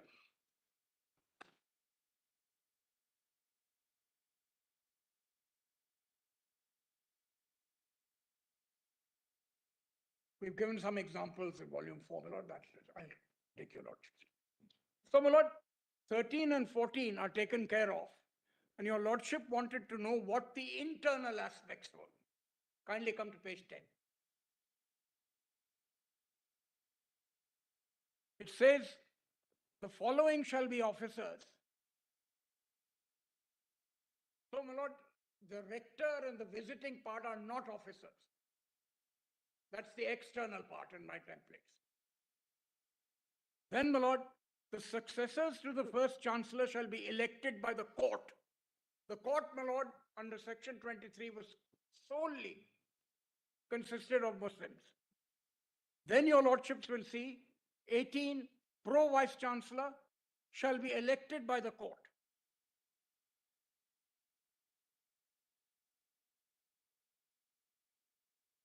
19, the successors shall be elected by the court. 20, the pro-vice chancellor shall be appointed by the court. And now we come to the most important section, section 23. 22 also, my lord. So you'll see that the visitor is not an authority of the court. 22. Now 23, my lord, is very significant. And although noticed, the implications have not been worked through.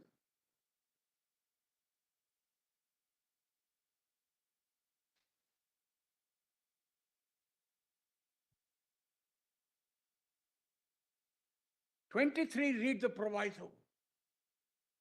As far as the proviso later went, but as far as the 20 Act is concerned, my lord, and the purposes of the Act are concerned, it says, provided that no person other than a Muslim shall be a member thereof. And this continued till 1951.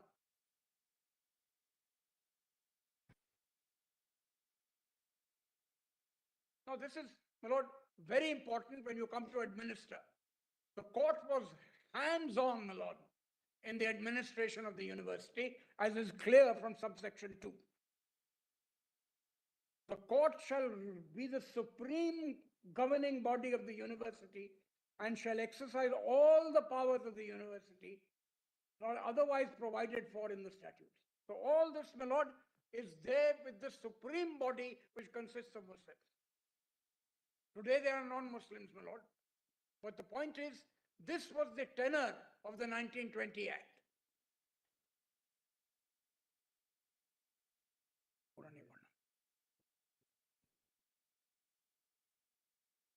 And then your lordships will see in 2, we're only concerned with the recommendations, that's the end of 2, my lord, of the Lord Rector. Now your lordships, my lord, have personal experience of what it is to be a chancellor, what is a visitor, etc.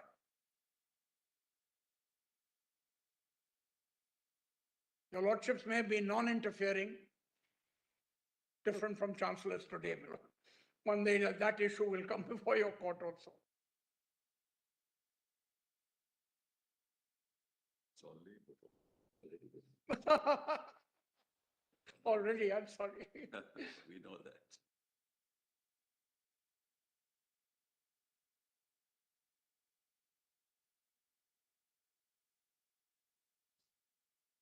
Now look at 3, my lord.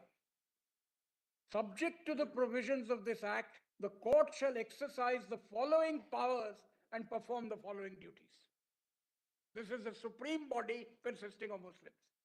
Making statutes and or amending or repealing the same, of considering ordinances, of considering and passing resolutions on the annual reports, of electing such persons to serve on authorities of the university,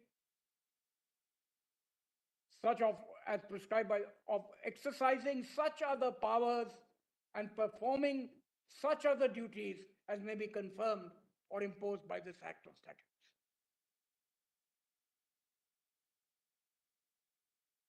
The purpose of this is administration will stay with the supreme body.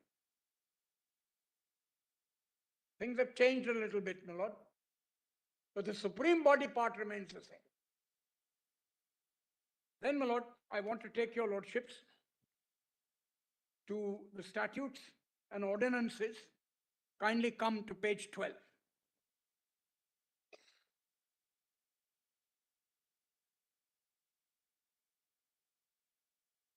Look at J, my lord, on page 12. The instruction of Muslim students in the Muslim religion and theology. The next is important, my lord. The establishment of intermediate colleges and schools and all other matters by this act, which by this act or are to be or may be prescribed. Now this is referring to section 12, that within a radius of the mosque, you should establish these institutions. Then, my lord, kindly come to 28.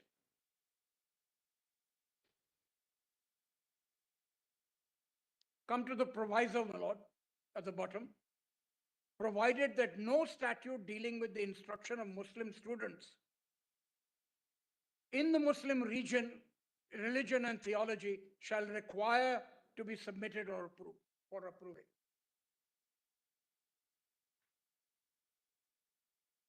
Now, my lord.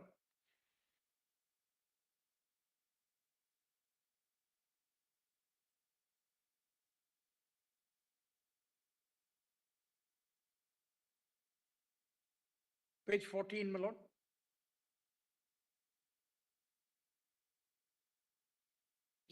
As an argument, my lord, in subsection 5,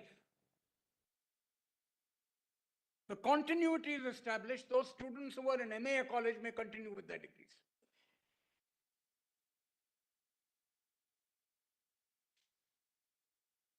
Now, my lord, kindly see the first statutes which are important.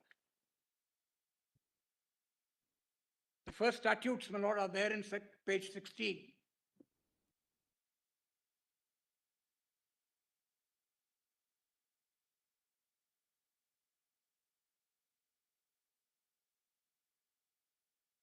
So this is in statute number 8. The court shall, subject to the provisions hereinafter contained, consists of the following members. Kindly come to class 2. The persons named in the annexure shall be foundation members. The annexure, my lord, which I'll show to your lordship, was completely Muslim. On page 24, I'll come to that.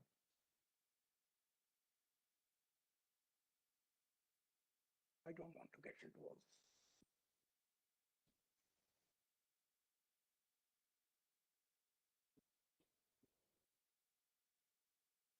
So, my lord, the continuity is again established on page 19 at the top of subclause 3. The graduates are there and who have been educated in the Mohammedan Anglo-Oriental College and are members of the association recognized for this purpose by the Act.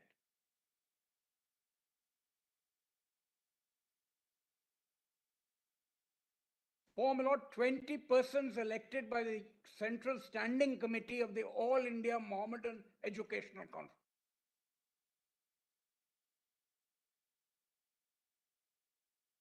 So, my lord, the link, my lord, with the foundation is here. Then, my lord, kindly come to subsection 6. It's very important, my lord, that the statute has to be read in a way in which Aziz Basha did not read it. And Basha did not even look at this. And Basha ignored the purpose, which is writ large over this. Now, my lord, kindly come. 30 persons, subclause 6, 33, 9 persons to represent Islamia colleges and other Muslim educations not under the control of the university. And then, my lord, 15 persons learned, then 9 persons learned in the Muslim religion and Oriental studies.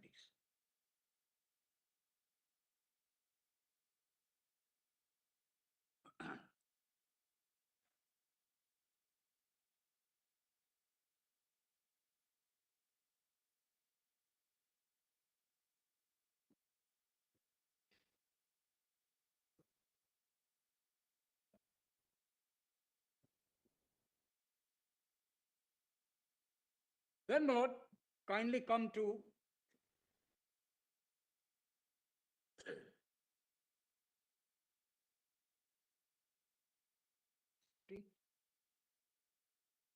the Executive Council shall have 30 members.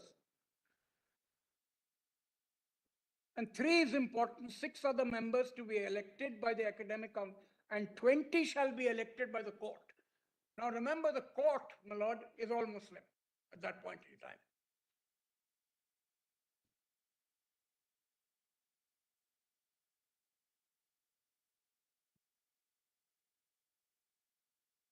We've seen 23 proviso, my lord. Then, my lord, kindly come to 22. Top of the page, 2 persons elected by the court. Just mark these, my lord. It's just, the purpose is self-evident and control is self-evident.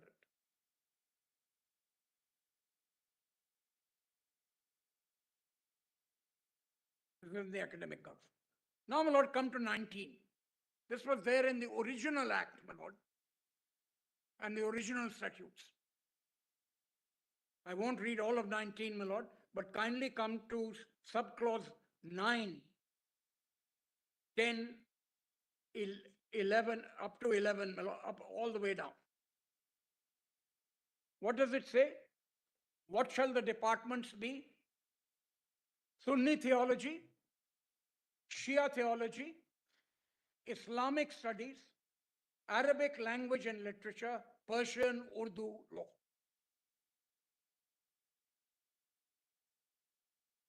These are the few institutions in India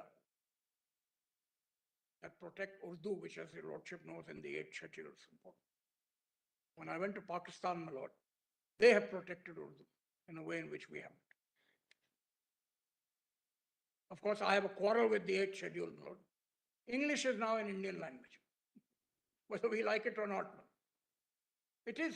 You look at the literature, you look at the poetry, you look at everything, my lord, all the proceedings of this court. There's no point taking this anti-colonial view that English is as much an Indian language and developed as an Indian language.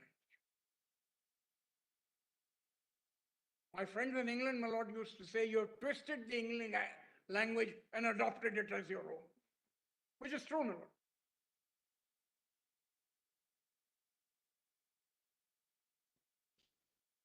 And as Mr. Sibbal points out, we do it better than them. But anyway, my lord, that's not the point. Then, my lord,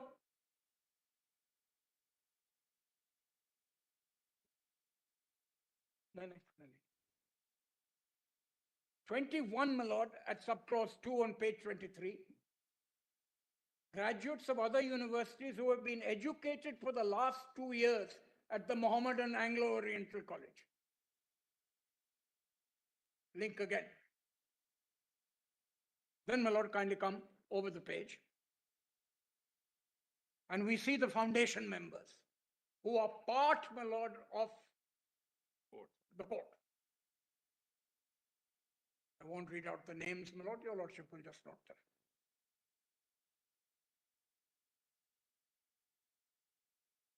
Lord, we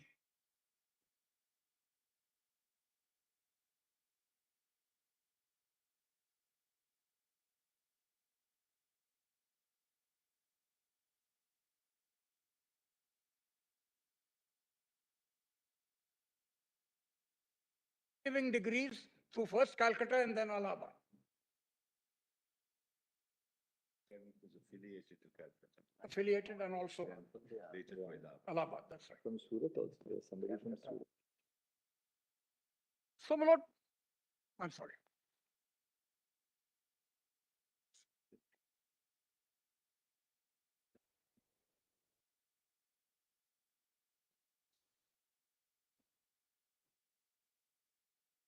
Have we made a good?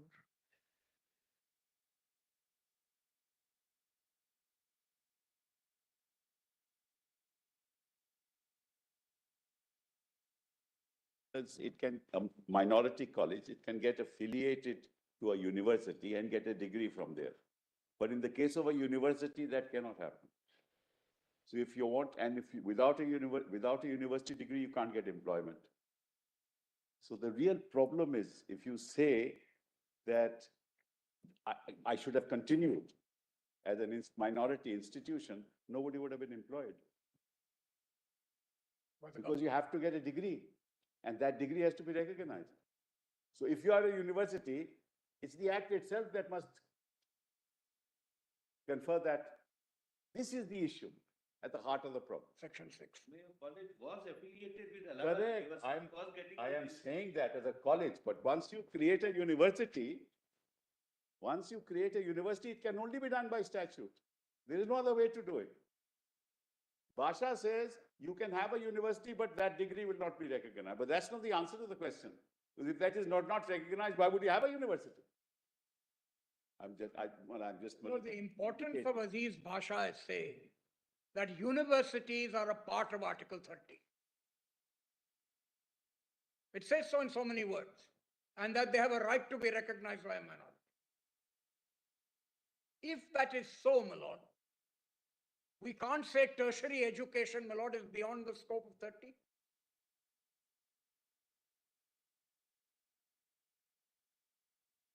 Now, the fact that there were degrees through affiliation is really irrelevant now, because of the negotiations that took place.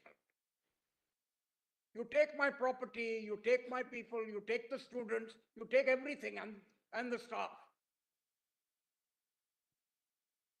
Because it was essential, my lord. Of course, there was no Article 30, my lord. But apply Article 30, my lord, to Aziz Basha under the 20 Act. The whole point is the purpose of the Act was Muslim in character. And the purpose is nowhere to be found in Aziz Basha. Now, my lords.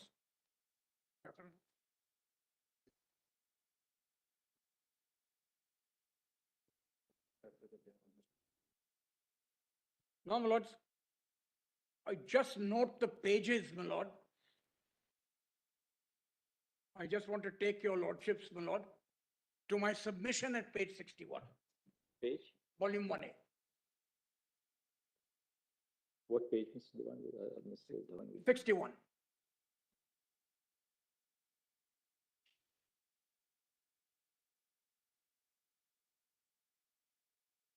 Sorry, 60.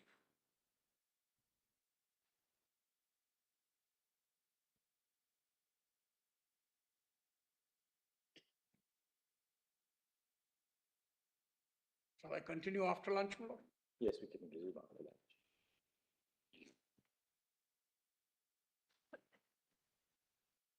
Because I want to upload my submissions with them. Certainly. Give them to the notary councils, they'll make them a part of the compilation.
Mic check, 1, 2, 3.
sorry to keep all of you waiting. Actually, both Justice Khanna and I were in a meeting with the members of the bar.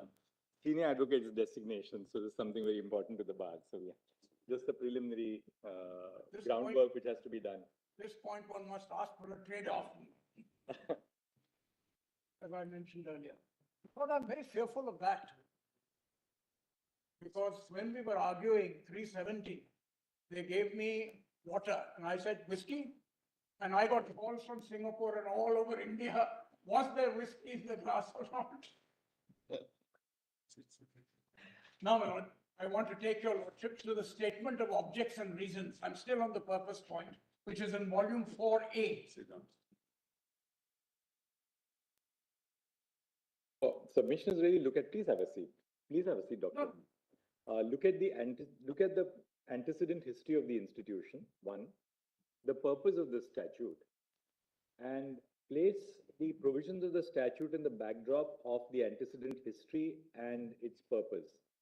And the mere fact that a statutory provision somehow restricts what a minority institution could otherwise do in the absence of the statute would not be a ground to deny its status in an Article 30 institution. That's the point about recognition also. And recognition and affiliation. Yes. You have to apply according to you for recognition, otherwise your degrees will never be recognized. Even for schools, my lord, where they depend on aid. That's the submission, really. Even there, Colleges too. colleges. In fact, the whole part of Inamdar relates to aided and unaided. That the unaided don't lose their minority character. May I sit down? Yeah, again? yes, Doctor. I'm very sorry, I'm very No, touched. please have a. Volume 4A, my lord, page 88. You were reading actually volume 1A, page 60, I think. I'll come back to that. Okay. I'll come back to So we look at volume. that. 4A at page 88.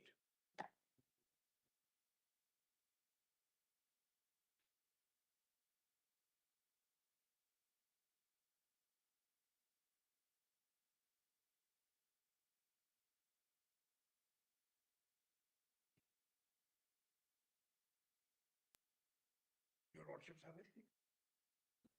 Yes. Now, this is the statement of objects and reasons to the 1920 Act. Yeah. 4A. Yeah, That's right.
Lord, the printed version is on 87. This is easier to read because it shows the nexus, my Lord, that I was talking about. The Muslim University Association, having requested the foundation of a university and certain funds and properties being available to this end, it was proposed to dissolve the association and the Mohammedan Anglo-Oriental College, Aligarh, and to transfer the property of those societies to a new body called the Aligarh Muslim University. The present bill is designed to incorporate this university, to indicate its functions, to create its bodies, and to define its functions. It also secures the university's assurance of a permanent endowment to the government. And the necessary power of control. Part of control.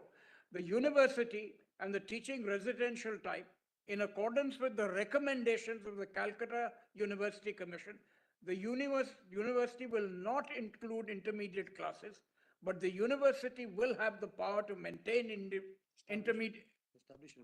establish and maintain intermediate colleges and schools at Aligarh. They're all Muslim. The degrees conferred will be recognized by the government. Special features of the university will be imparting for Muslim religious education to Muslims and the inclusion of the Department of Islamic Studies. The bill provides for the making three. The general terms, my Lord, on page 89 of the bill and statutes have at various times been discussed with the representatives of the Muslim University Association. That's the purpose. Now, my Lord, I'll come to my written submission, my Lord.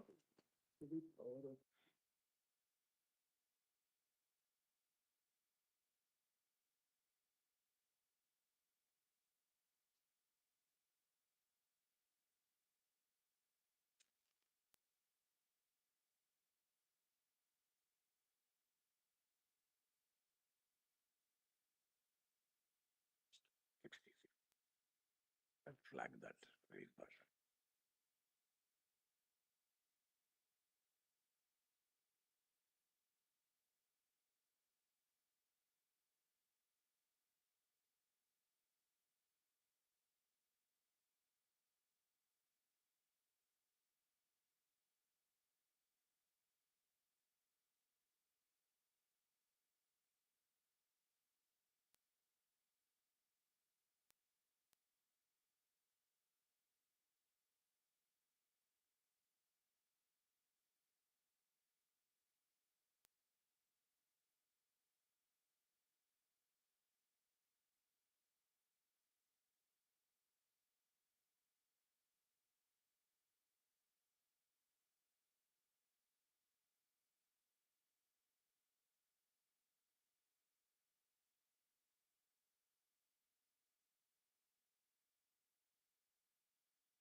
I have, my Lord, in my summary, what the reference is really about.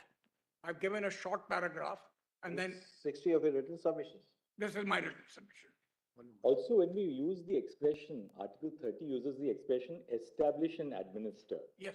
Now, there is no absolute standard of administration that you must administer 100%, and even that 100% will be an elusive standard. Right.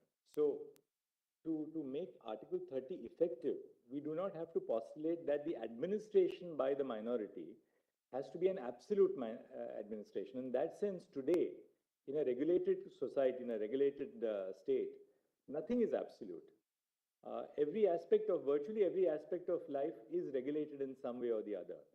So merely because the right to administer is regulated by statute and to a certain extent is not untrammeled, does not detract from the minority character of the institution. That's the point we were making. I'm grateful. But that is the essential point. And then you add of their choice. Of their choice. And it's established means you must have founded it, as you said. Right. And that is a little more objective, but administration in that sense, there's no statutory definition or constitutional definition of the expression administer. Yes, the courts have held what administration means. But if that right of administration is regulated itself by statute, Lord, it can't be that it'll all be Muslim, Muslim, Muslim. It just simply cannot be. Because after the Constitution, all the universities have a liberal element in them. Please give representation to students, representation to teachers. All that is there, my lord, in our university statutes. three things are very clear. You don't have to be administering only religious courses. You can be administering a purely secular education institution. That's right. That's one. Second, the law is not that you have to admit only students of your community. You can admit students of all communities without forsaking, because it's a right of establishment and administration. So that's the second important ingredient. And therefore, a minority institution does not lose that character according to your submission merely because various aspects of its existence are regulated by statute, including aspects relating to the administration of the institution. Right. The state in public interest is entitled to regulate, or the state legislature or parliament, as the case may be, is entitled to regulate administration in public interest to ensure that the conditions of service of the teachers are fair, that the staff of the institution is not maltreated or not deprived of basic conditions of service. There'll be a variety of administrative requirements which the state can impose, or the minimum requirements for the allotment, for the conferment of degrees, standards of examination, standards of syllabus, the curriculum.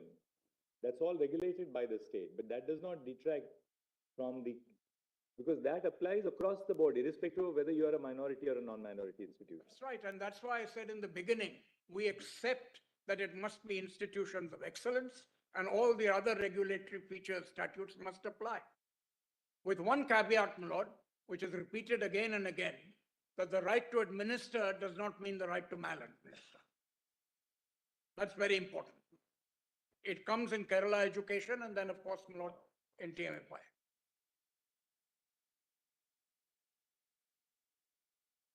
Just, my lord, to get this purpose, etc. point dealt with, my lord, page 60. Because in our respectful view, the reference has to be culled out by your lordships. Because it mentions the Minority Act, it mentions the University Act indirectly. So all that has to be culled out. We've said, was Aziz Bhasha right in accepting the antecedent historical data on AMU's Muslim character, but denying its constitutional significance while deciding the issue of its minority status, which is at variance with St. Stephen's, Proust, and Path? Because they recognize, my lord, the antecedent history and just give it the go-by. Because that point about nexus and continuity, my lord, origins, what is the origin? In St. Stephen's, they go right through the origins and they even say, you look at the buildings and they are quite clearly Christian in character. Now, my lord, just one thing, this you are raising it in the context of Aligarh Muslim University. What will be the position post the enactment and enforcement of the Constitution yes, my lord, of course. with regard to universities which are established or founded thereafter? My lord, what we have seen is that a large number of deemed universities under the UGC Act and the other statutes, they've been declared to be minority institutions despite Aziz Bhasha. And therefore, my lord, we have to look at this now also, as I will point, through the constitutional lens, which is the question your lordship put to me on Article 30. And my lord, liberal education has to be combined with religious education.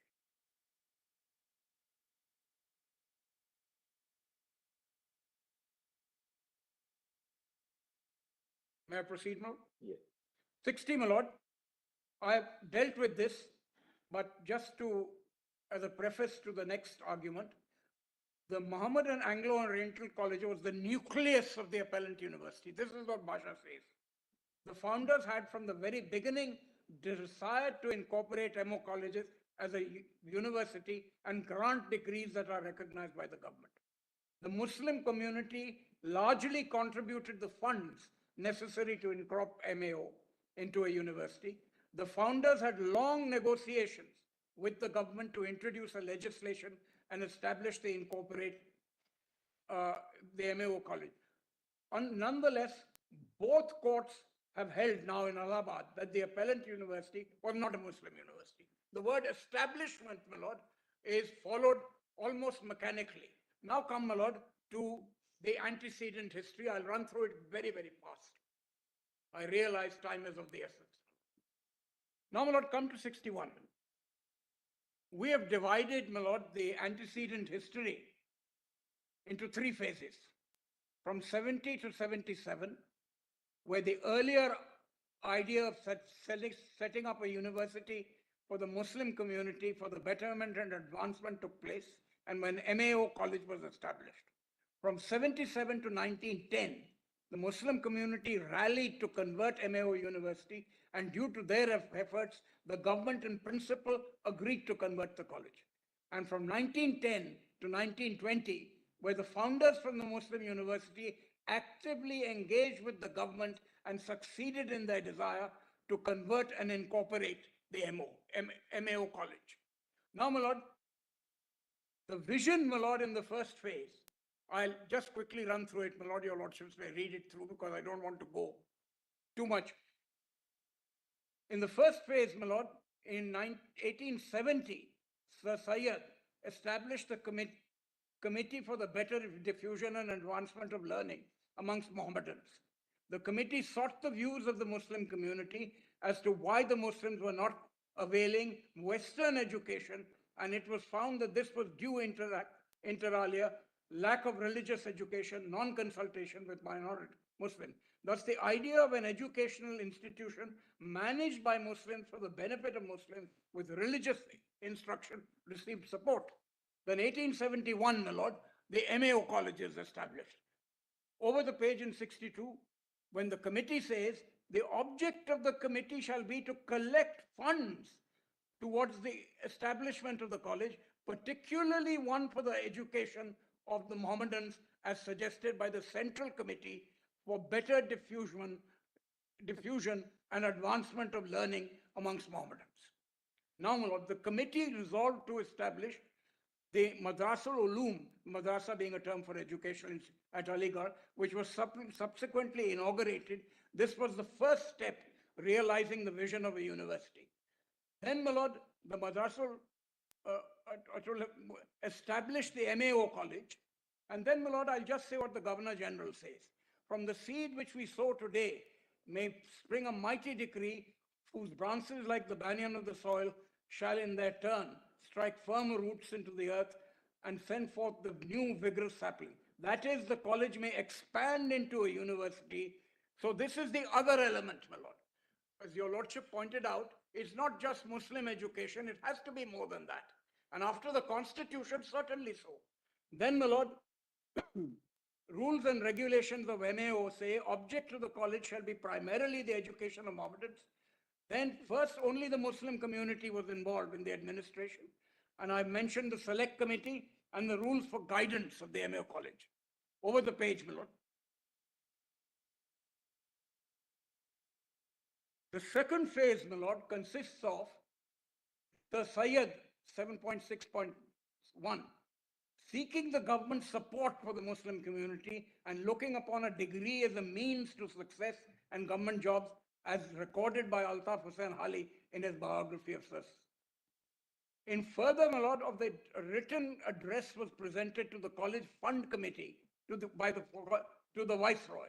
By far the greater portion of your funds and endowments naturally derived from members of your race and creed.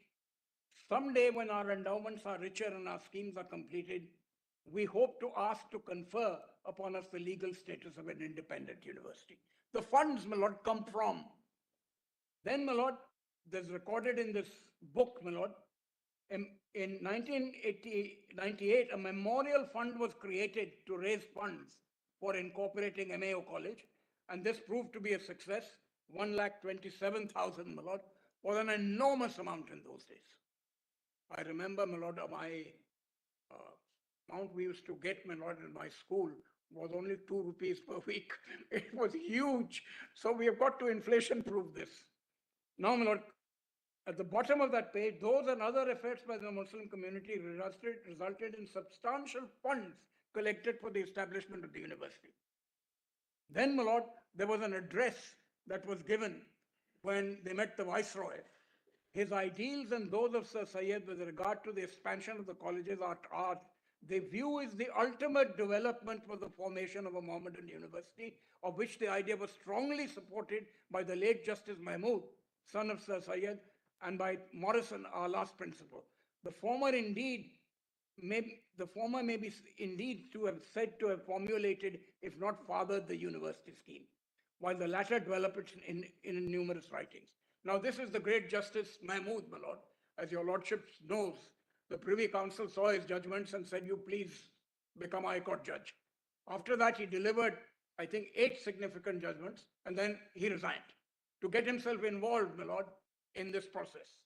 Now, my lord, we come to the third phase, which is important. In 1911, the Committee Takmili Mohammedan University Foundation Committee, now this is important, was constituted for converting MAO College into a Muslim university with the Raja Sahab of Mahmoodabad as the president. On the recommendation of the Government of India dated 1911, the Secretary of State approved in principle the establishment of a university at Aligarh, subject to provisions of adequate funds and control. 1911 again, the Government of India specified that a university could be established only through a bill in the Legislative Council. Over the page, my lord. Yes.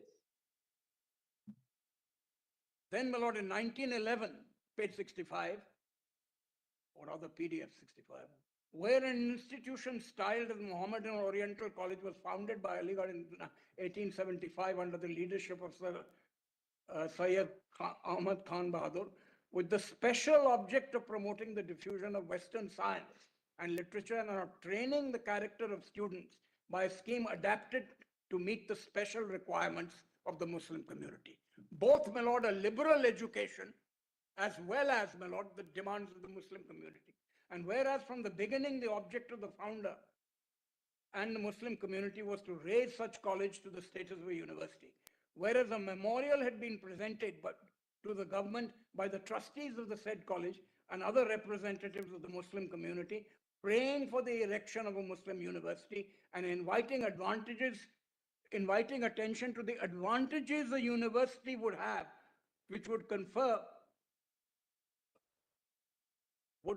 on their community to the inadequate representation of which their community had in existing, to the enthusiasm which their own university would create amongst the Muslims. And then, my lord, and to the need for religious teaching and protection. So, my lord, the fact, as was pointed out in an interruption, that MAO College could still get degrees, that's not the only point, my lord. The point is of substance, a liberal education along with the concerns of the Muslim community. Then, my lord, 1911, the Secretary of State says sanctioning a university at Aligarh will be a source of enlightenment and prosperity that the Muslim community and will crown and continue the hopes of Sir Syed Ahmad Khan. The negotiations continued, my lord, and then your lordships will see that 5 lines from the bottom on 65, in an intervening letter dated 9/10/1912, The education members specifically mentioned that the movement was started without reference to government and that the hope of Sir Syed to convert Aligarh into a teaching and residential university, and his hope has been repeatedly expressed since the leading Mohammedans and others are connected with the college. Also note that the draft constitution stated from the beginning the object of the founder and the Muslim community was to raise the college to the status of a university. 1915, my lord, practical shape was given to this, and the MAO annual report, I won't read it, my lord, and it says the conversion should be there. Then, my lord, 8 is important on page 66. The Muslim community raised 30 lakhs for the university as required by the government. So this is the interaction, my lord, the money was raised by the Muslim community. And this, my lord, you find reference in the statute and in section 7. Now, my lord, after extended negotiations, the Muslim University Bill was prepared in 1990, referred to the Select Committee. The Select Committee report submitted its report to 2/9/19 at 2nd of September. The Muslim community's predominant role in the university administration is clear from the debates. In reference to the constitution of the court, we have retained the provision that no person other than Muslim shall be members. We have done this because we understand such a provision is in accordance with the preponderance of Muslim feeling. Then, my lord, the matter comes to the Legislative Council. Before putting the question, I would like to add congratulations to the Muslim community on the passage of the bill.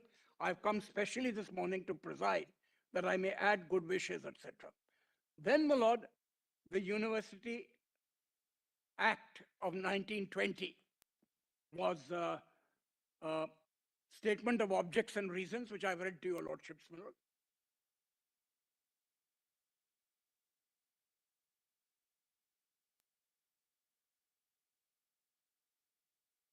So, my lord, it's just not the degree, as they said you could do it before 1920.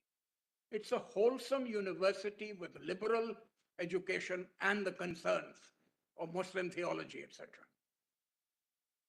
Now, all this, what Aziz Bhasha does, it says that in the Select Committee, there was some disagreement on this. That's not how to read a Select Committee, my lord. I pointed that out to your lordships. Now, my lord, I 7.8 is just important because, my lord, your lordship doesn't look just at the de jure situation, also the de facto. And this we have pointed out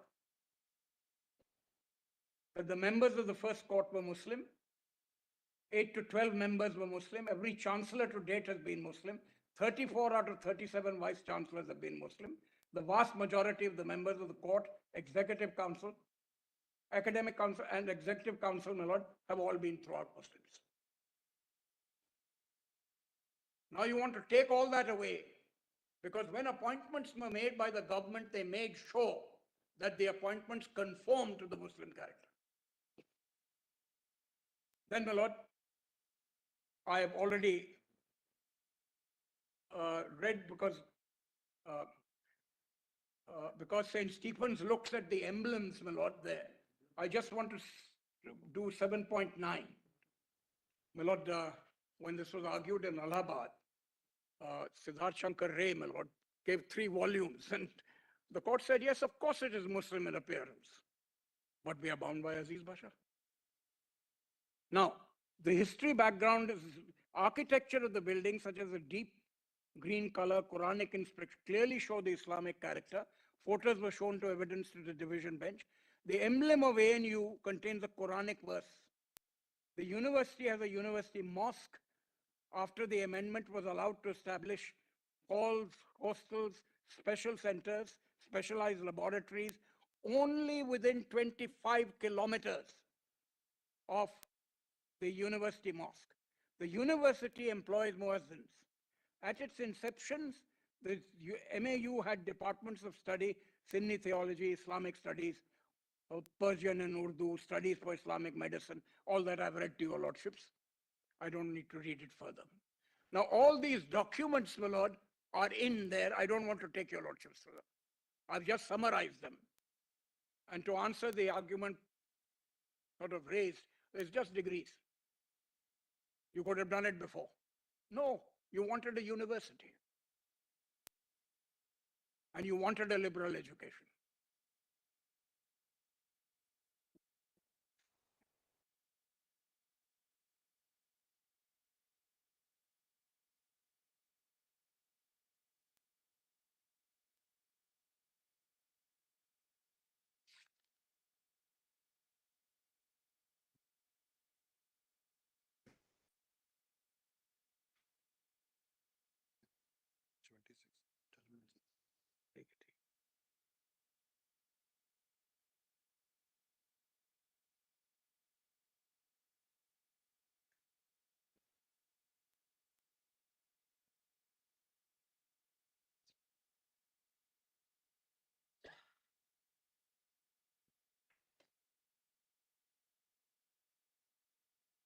So I've done the faces now.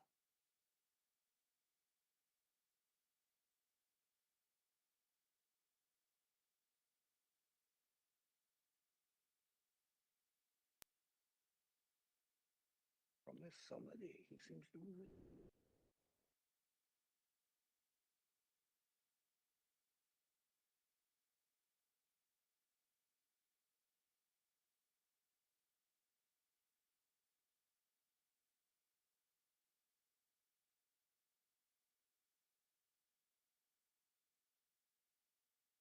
Your Lordship's point, it can't be full and complete control. It can't, my Lord, especially after the Constitution.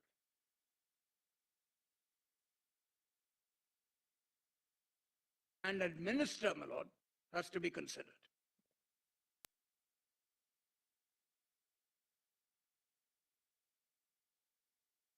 Now, my Lord, I'll read some judgments, my Lord, including TMA Pi and Mother Provincial.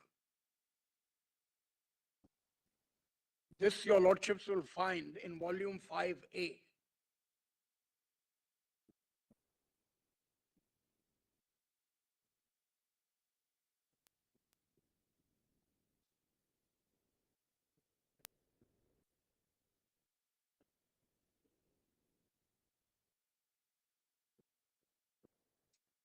This will answer, my Lord Justice Khanna's question to some extent.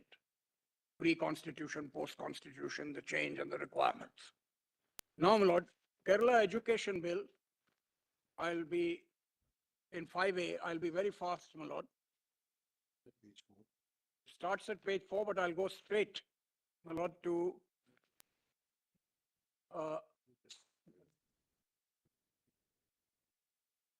71.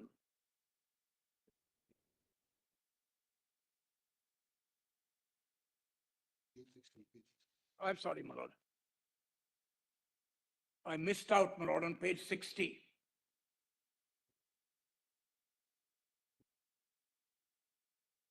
That is, my Lord, somewhere halfway down. There is no reason why the benefit of Article 31 should be limited only to educational institutions established after the commencement of the Constitution. The language employed in 31 is wide enough to cover both pre-Constitution and post-Constitution institutions. Then, my Lord, 61 is very important, my Lord. This is about 15 lines from the top. The sentence beginning, to say that an institution which receives aid on account of its being a minority educational institution must not refuse to admit any members of the other community only on the grounds therein mentioned, and then to say that as soon as such an institution admits such an outsider, it will cease to be a minority instrument, is tantamount to saying that minority institutions will not, as minority institutions, be entitled to aid. Now comes the important part. The real import of Article 29(2) and 31 seems to be that it clearly contemplates a minority institution with a sprinkling of outsiders. Let me pause here, admitted to it. My Lord, that sprinkling now after St. Stephen's has gone up to 40%. So St. Stephen says you can go to that extent. And of course, my Lord, this is modified by TMA Pi says it may not be 50%, it will depend on the needs of the institution. Then, my lord, by admitting a non-member into the minority institution does not shed its character and cease to be a minority institution. Indeed, the object of the conservation of distinct language, script, culture of a minority may be better served by propagating the same amongst non-members of the particular community. In our opinion, it is not possible to read this condition into Article 30, subclause 1. Then, my lord, page 62, comes the important, my lord, pronouncement of the words of their choice. This is, my lord, just below halfway.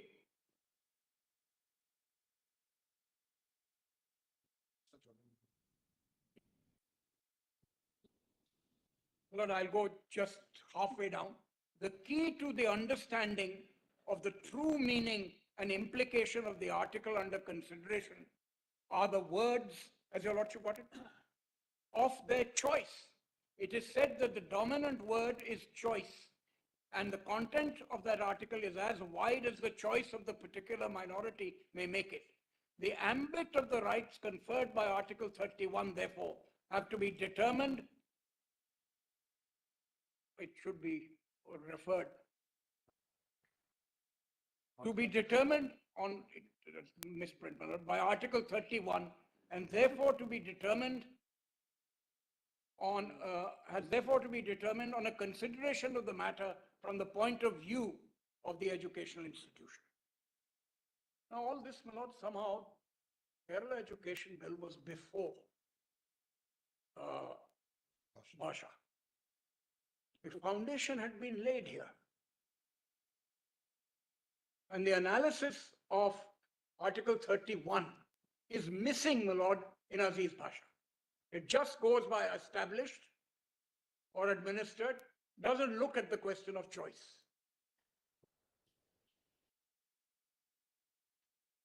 Now, Kerala is a 7-judge, my lord, decision, binding, my lord, on TMA 5 for the interpretation of 30. Now, my lord, 71. This is halfway down, my lord, because now, my lord, where it begins, we have already observed that Article 31 gives 2 rights to the minorities to establish and to administer educational institutions of their choice. The right to administer cannot obviously include the right to maladminister. The minority cannot surely ask for aid or recognition for an educational institution run by them in unhealthy surroundings without any competent teachers possessing any semblance of qualification, and which does not maintain even a fair standard of teaching, and with teaching matters subversive of the welfare of the scholars. It stands to reason that the constitutional right to administer an educational institution of their choice doesn't necessarily militate against the claim of the state to insist that in order to get grant, the state may prescribe reasonable regulations to ensure the excellence of the institution to be aided.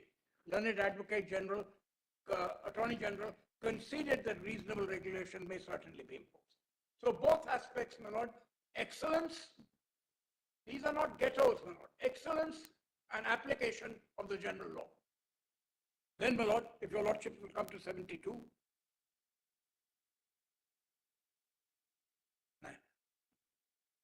It says, my lord, at the top of 72, what the state says, I have money and I shall distribute it, but I shall not give you any of that unless you surrender to me your right of administration. Then the state must not grant aid in such manner as will take away the fundamental right of the minority community under Article 30. Then, my lord, about 1/3 from the bottom. No educational institution can in actual practice be carried out without aid from the state. And if they will not get it unless they surrender their,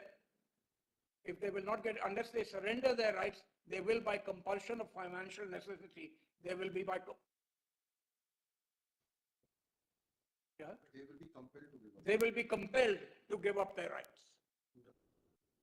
So, my lord, this whole question of recognition, aid, you don't surrender rights. 76, my lord. This comes to the question of recognition, my lord. Aziz Basha says, look, it's a section 6. They're saying recognition, that's by the state. Now, my lord, about just half, last 1/3.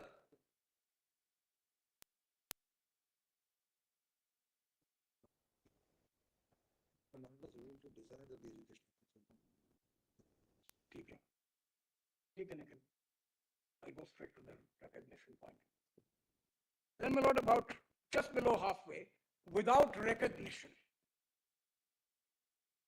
Aziz Pasha says you got recognition from the state, therefore you surrendered your rights. In a sense, it's implying that.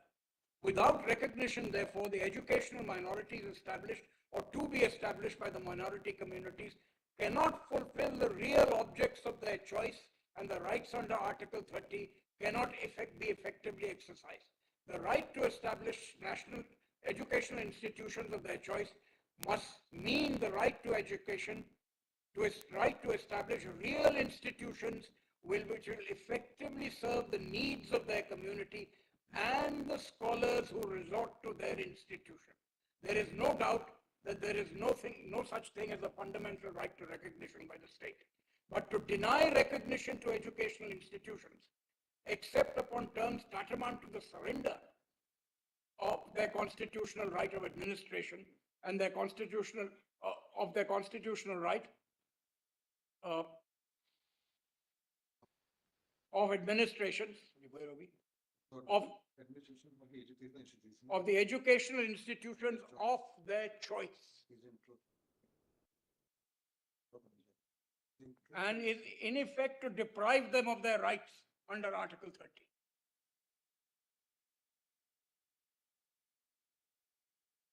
The more recognition in the 1920 Act can't be read as something that the government gave you, but it is your right. It can't take it away. And it's quite clear here. We repeat that the legislative power is subject to fundamental rights, and the legislator indirectly take away and abridge the rights which it could not do directly, and yet will be the result of the said bill containing any offending clause becomes law. Now, my lords, this, my lord, is the foundation of the interpretation of Article 30. Totally ignored by Aziz Pasha.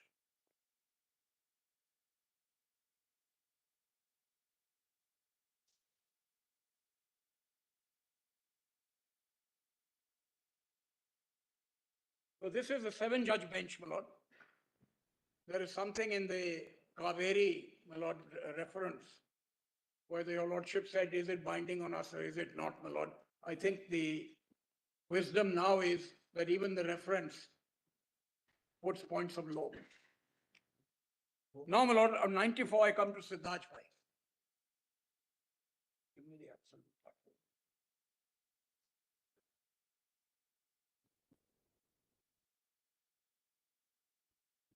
Mr. Dhawan, my question was slightly different. Yes. My question was the sport. But your lordship's voice is so soft. Okay, now is it clear? Probably Yes, clear. much better. Yes, okay. My question was slightly different. It arose from your argument that now for the university, a statute is required. Yes. Now the establishment post the independence after the 1956 UGC Act section will be under a statute. Now, when that is so, will this argument still hold good? What your argument is you're raising today? Until, because there is the legislature then who's creating or enacting the statute. Yes, my lord. Then will you say the foundation is not by the statute? Yes, there could be cases of colleges because colleges can be established by minorities. There's no difficulty on that. But your argument with regard to university, because it's to be established by the statute, then what will be the position? Lord, I had indicated to your lordships that established cannot be given the narrow meaning that it's established by statute. I indicated that you had to look at origins, you had to look at nexus, you had to look at numerical. This is the criteria. Now, if you take it all into account, the question is, will the UGC Act not override Article 30? No. The fact that there is a requirement of statute will not offend Article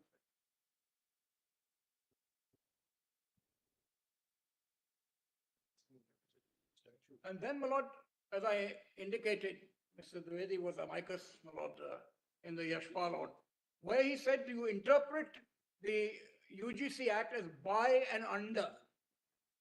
So every statutory authorities, deemed universities are covered. They are under, by or under. Therefore, my lord, you cannot have a university. You cannot have a university, my lord, without degrees, without it. And therefore, my lord, you can't read down with the UGC Act, you can't read down Article 30.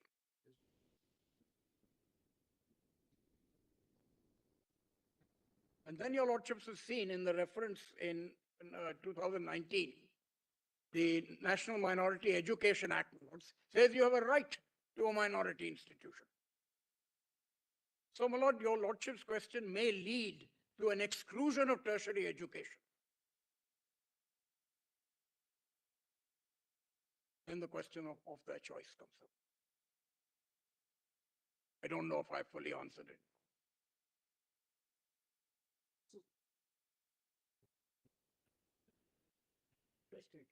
Yeah, that's right. And my lord, the private universities have come up, all under statute.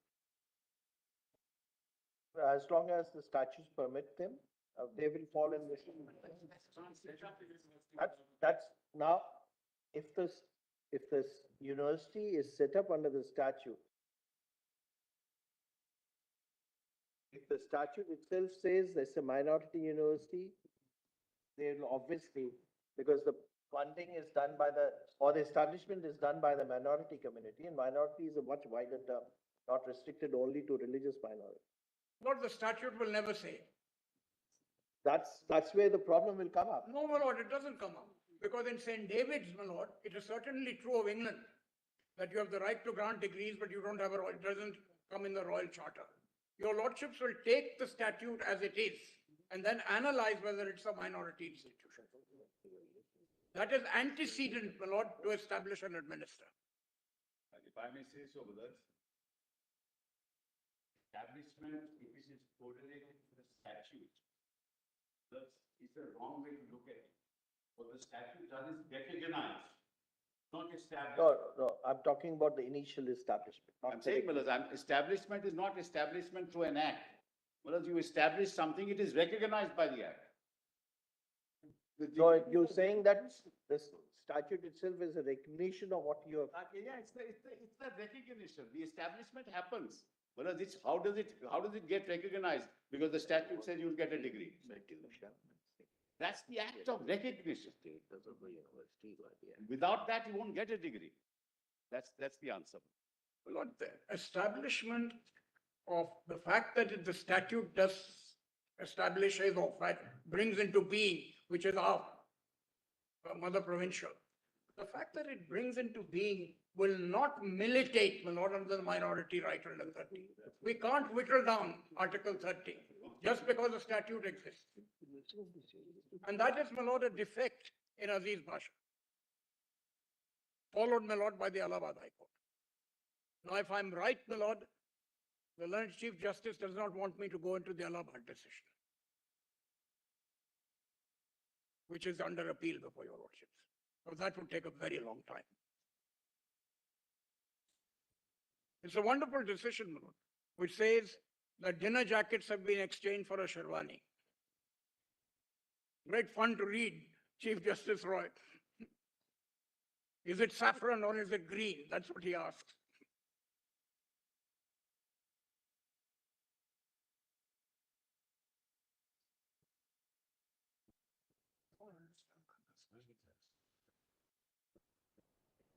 He's moving towards. The legislature knows the constitution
arises from your lordship's query.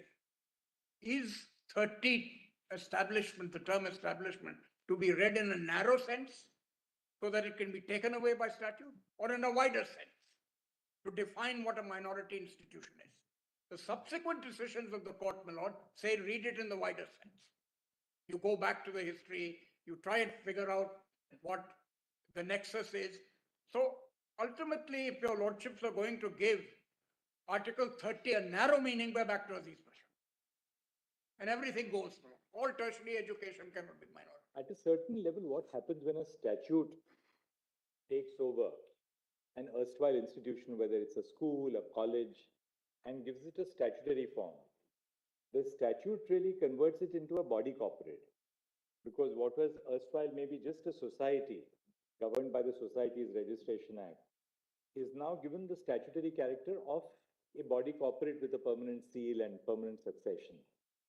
Does that conversion of a society into a body corporate, so to speak, under the provisions of the Act, deprive it of its minority character? Or is that merely only a matter of form to convert the form which was a society into a body corporate? Or does that change in form completely destroy the minority character of the institution? Lord, our respectful submission is, it is a mandatory form, my lord. That is, You see the long title of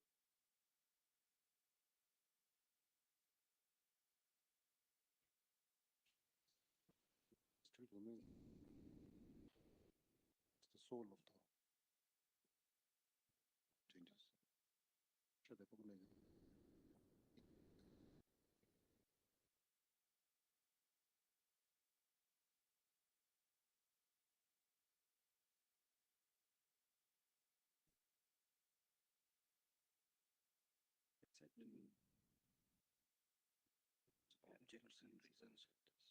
yeah. पढ़ दिया लखनऊ रहने दो। 1920 का पढ़ दिया नहीं, ये लखनऊ का है।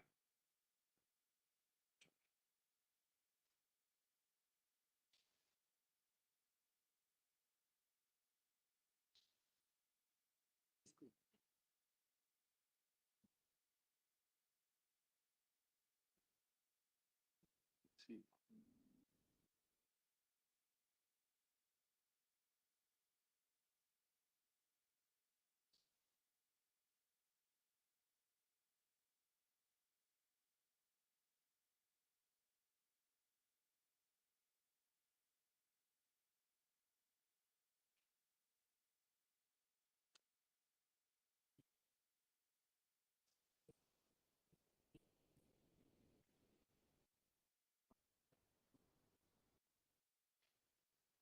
And that's placing matching.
My lord has spoken.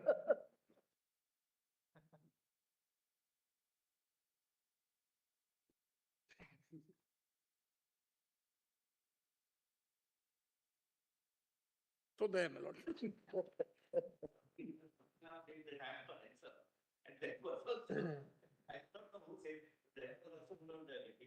Nice, very sensitive.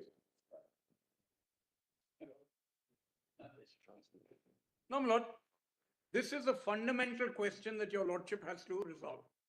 Aziz Bhasha says universities can be minority institutions.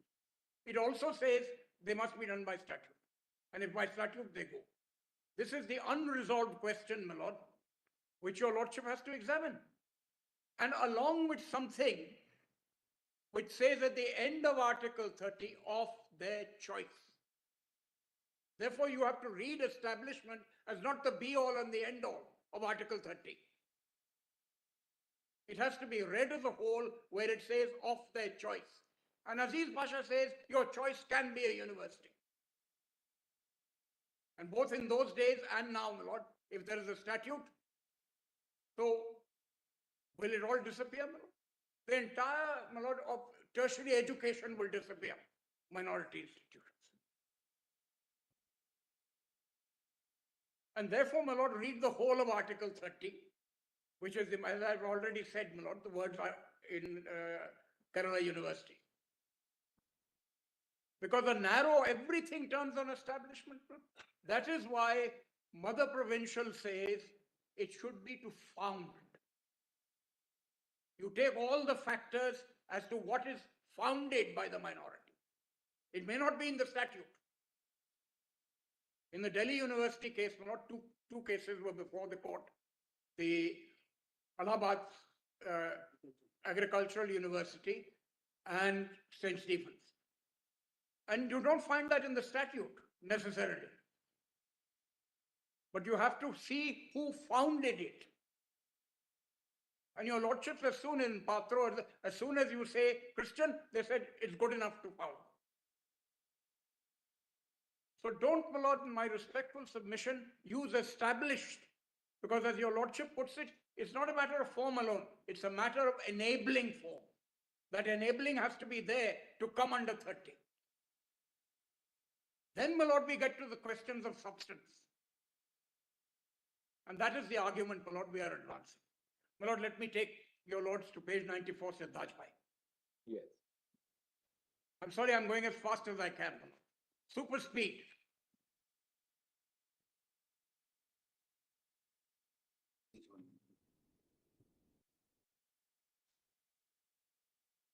Now, my lord, page 113. It's a 6-judge bench, my lord. Just as Kerala was a 7-judge bench. My lord, at end of the first para, Kerala education case, therefore, is not an authority for the proposition submitted by the Additional Solicitor General that all regulatory measures which are not destructive or annihilating of the character of the institution established by the minority, provided the regulations are in the national or public interest, are valid. This argument is rejected. That you go to the extreme of saying, was it annihilative? That's the wrong question. Then, my lord, the next para, the right established by Article 31 is a fundamental right in terms absolute. Now, my lord, this was tweaked by TMA Pai to say national interest must come in. But as far as, my lord, Aziz Bhasha is concerned, this was binding.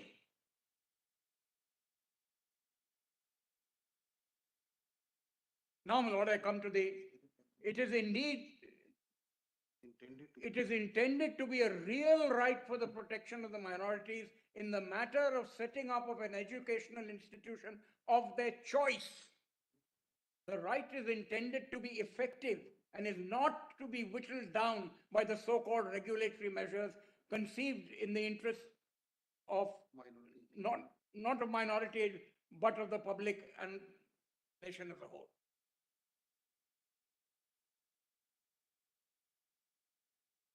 Now, this, my lord, was before the court. Now I come to the next question, my lord, which your lordship, my lord, the Chief Justice has put. That what are the implications, my lord, of the actual substance of these institutions? The implications are it must be an institution of excellence. And this your lordship will find on page 114. This is the famous dual test, my lord, which is adopted by TMA Pi as well. Such regulation must satisfy a dual test, the test of reasonableness and the test that it is regulative of the educational character of the institution and is conducive to making the institution an effective vehicle of education for the minority community or other persons who resort to it. Now, my lord, I come to Mother Provincial,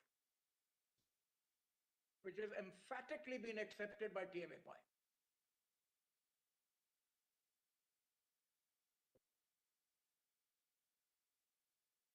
Don't disturb the boss. Now, my lord, this is on page 163.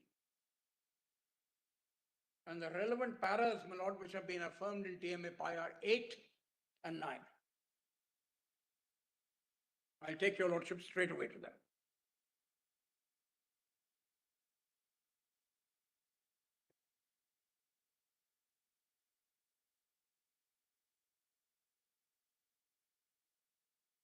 Page 166.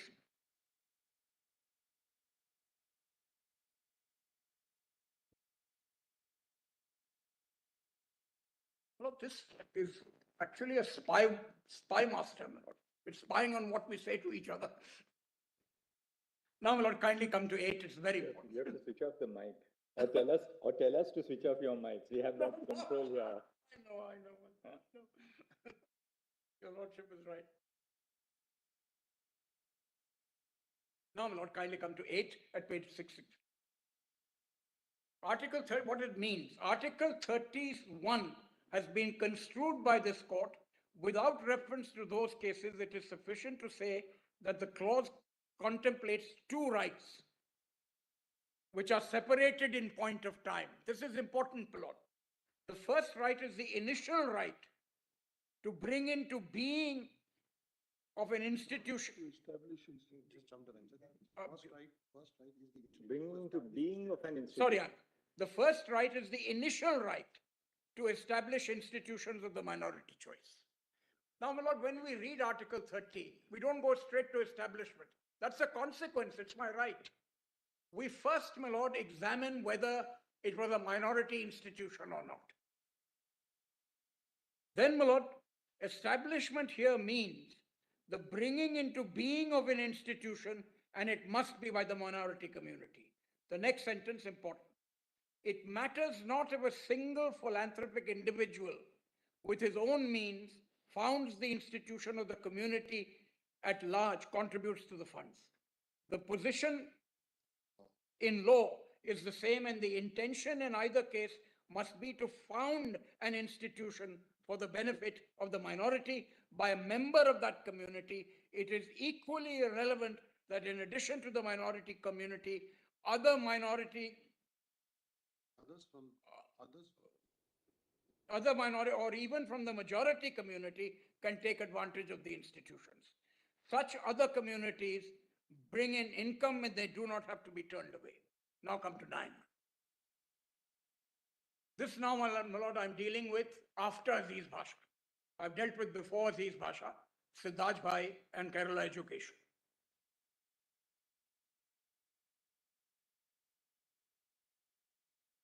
Which para of TMA Pi?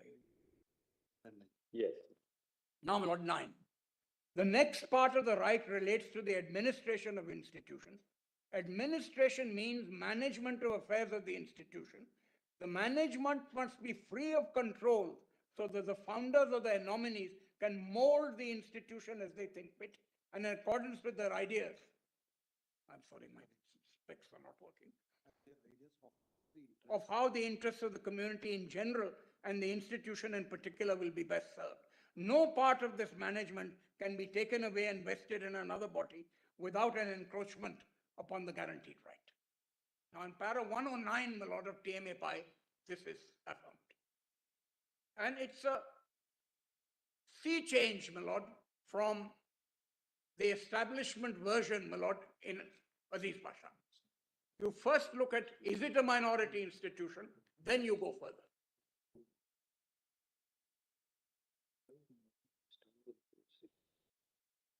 Now, my lord,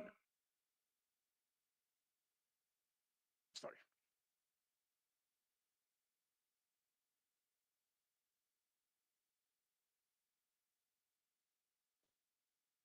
Now, my lord, if your lordships will come to 10, this is where it says such regulations do not bear directly upon management, as although they may indirectly affect. Yet the right of the state to regulate minority institutions, education standards, and allied matters cannot be denied. The minority institutions cannot be allowed to fall below the standards of excellence. Where are we here? Expected of educational institutions, or under the guise of the exclusive right of management to decline to follow the general pattern. And this applies, my lord, also to management. The university doesn't become insular. That's very important that your lordships have mentioned this. And nobody is arguing it should be insular. Then, my lord, I'll take your lordship straight away to St. Stephen's. And then TMA Pi, and I'm done with this part.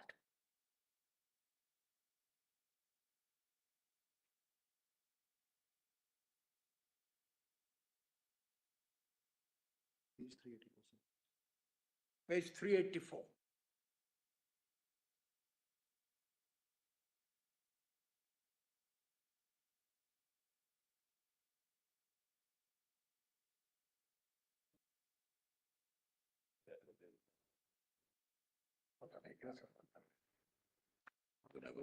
Para 34 at page 415.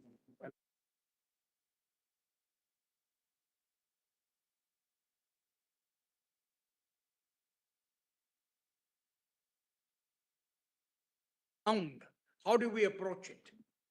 It is there in Proust to some extent and Patro. But I'm coming straight to St. Stephen's. Now, my lord, kindly come to page 4. No.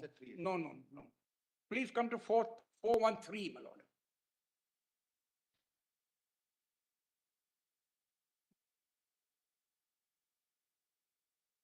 Para 29, there's a subheading, Origins and Purpose of St. Stephen's College.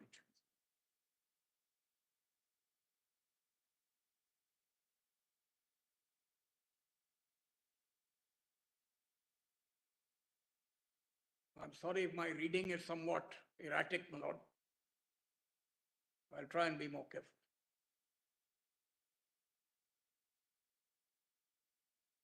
Now, my lord, Delhi University in this pleading has neither denied nor admitted the minorities of the college. Then, my lord, it says that they argued that it was done by a foreign mission from Cambridge and therefore it was not entitled to the benefit of 31. 413, page 29, para 29. Then, my lord, it goes through, and I'm not going to read it, my lord, because these are the factors that you take into account. The 81, a Christian missionary college came, members were in residence, the Cambridge Brotherhood wanted to establish a Christian college, then all that is mentioned and the condition to the contrary is therefore not correct. The purpose of starting the college, this is halfway down, my lord, of this paragraph, could be seen from the report of 1878 to Cambridge Brotherhood, and it states that the students after leaving St. Stephen's Mission College join non-Christian colleges and lose touch with Christian teachings. The case would be otherwise if we were to send them from our school to a college where the teachings would be given by Christians. That's at plus E, my lord. Now come, my lord, to 31, which is important. Because these are factors, my lord. There are environmental factors, but they are important. And in Aligarh, my lord, it is writ large that this is an Islamic institution. 31 says, originally the college building was housed in hired premises paid by the SPG. A new building was eventually constructed by the Society for the Propagation of the Gospel, wherein the foundation stone bore the following inscription: to the glory of God and the advancement of sound learning and religious education.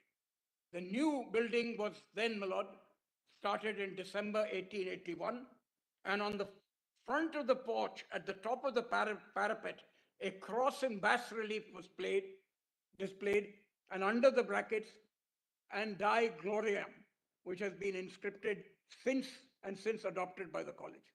Today, the new college building campus has also a large cross on top of the main tower and the rod to perpetuate and remind the students the motive and objective of the college, the glory of God. This all emanates, my lord, from found. The primary right is found. The consequential rights, my lord, are established and ministered. Now, my lord, 34 sums it up. It would thus appear that since its foundation in 1881, St. Stephen's College has apparently maintained its Christian character and would be evident from its very name, emblem, motto, establishment of a chapel, and its religious instructions in the Christian chapel for religious study. This is the scope of inquiry. Now, my lord, come to 417.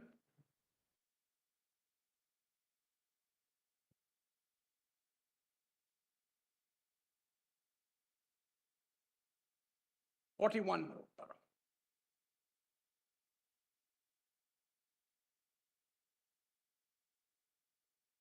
It was contended that St. Stephen's College, after being affiliated to the Delhi University, had lost its minority character. In other words, when you come under statute under the Delhi Act of 1922, do you lose your character? But that's the statutory provision.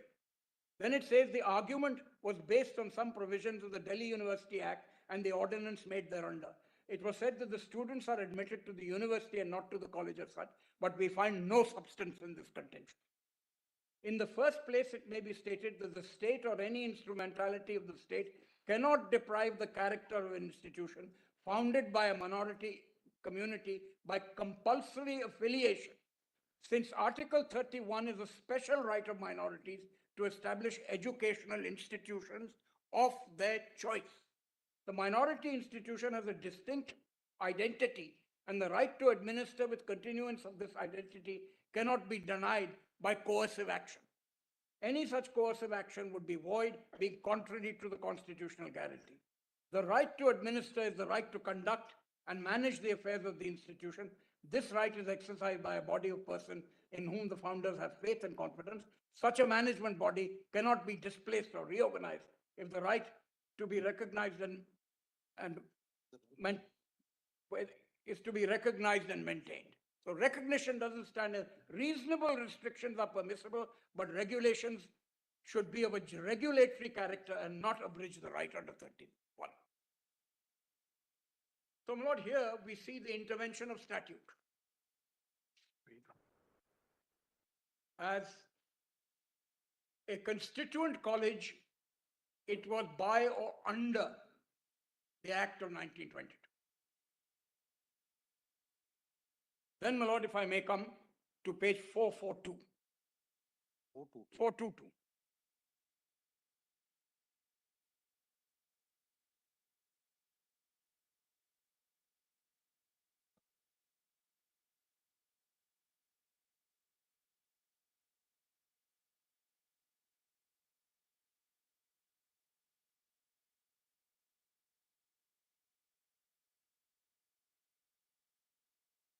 Para 54.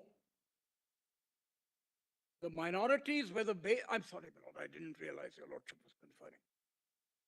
The minorities, whether based on religion or language, have the right to establish and administer educational institutions of their choice.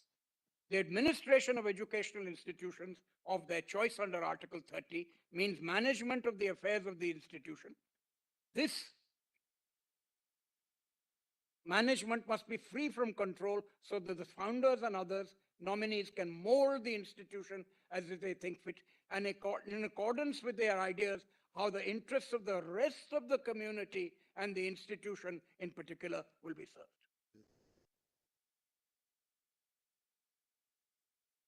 Then, my lord, I would like to come.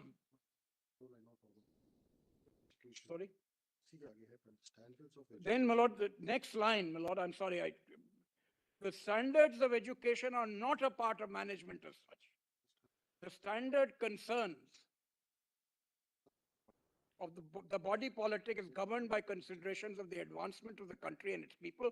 Such regulations that do not bear directly on the management, or they may indirectly affect it. The state, therefore, has a right to regulate the standard of education and allied matters.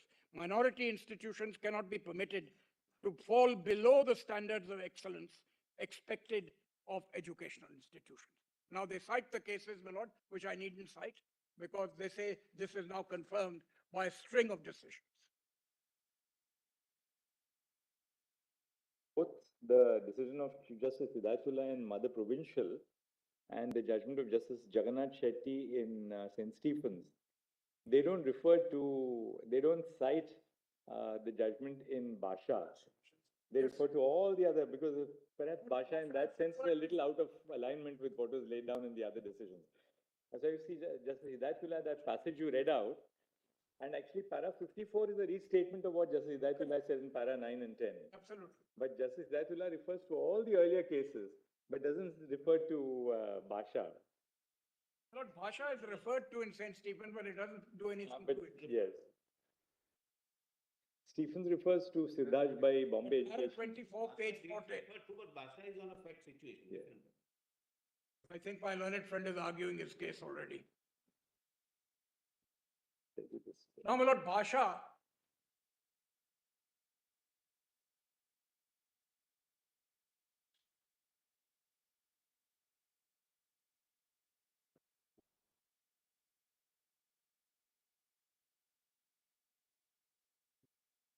Now, my lord, kindly just turn to 410.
on page 410.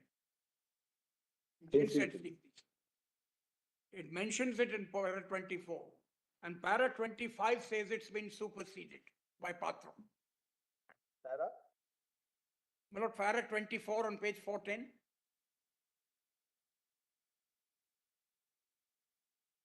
I won't read all of it, my lord, because this we've done. Then, my lord, 25. A couple of years after Aziz Basha, this court had another occasion to determine the nature of an ancient institution claiming to be minority. The decision, as per reported in Escopatra, since it appears to be in close parallel with the case at hand, it would be useful to have the contentions. Then, my lord, the contentions are there. And then, my lord, what happened in para 27?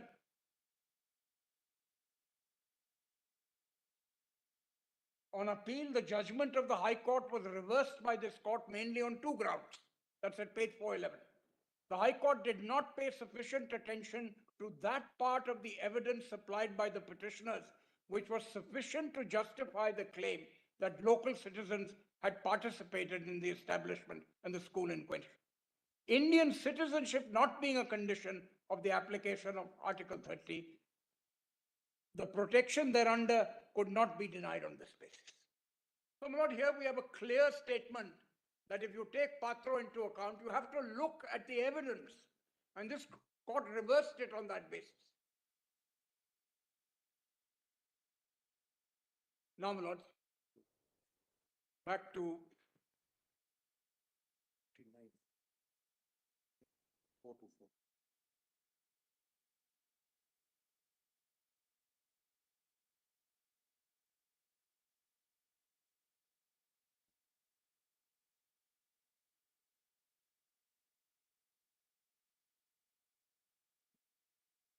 may I continue, my lord? Yes. Page 424.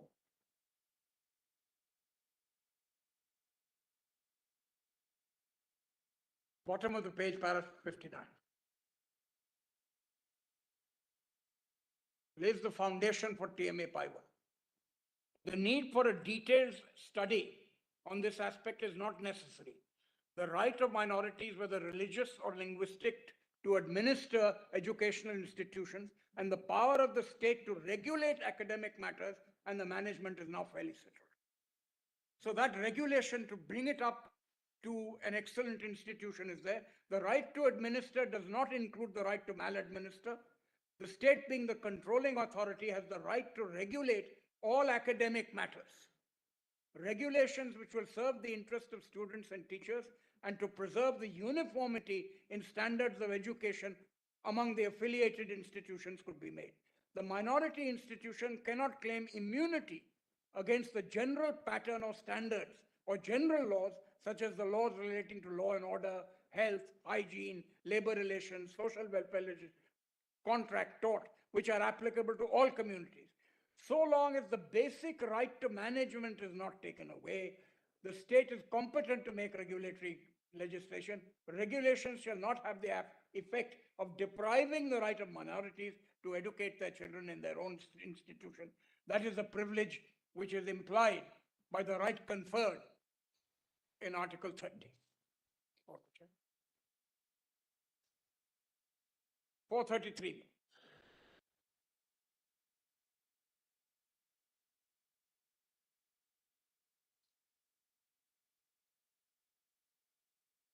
Now, Lord, 433, para 80.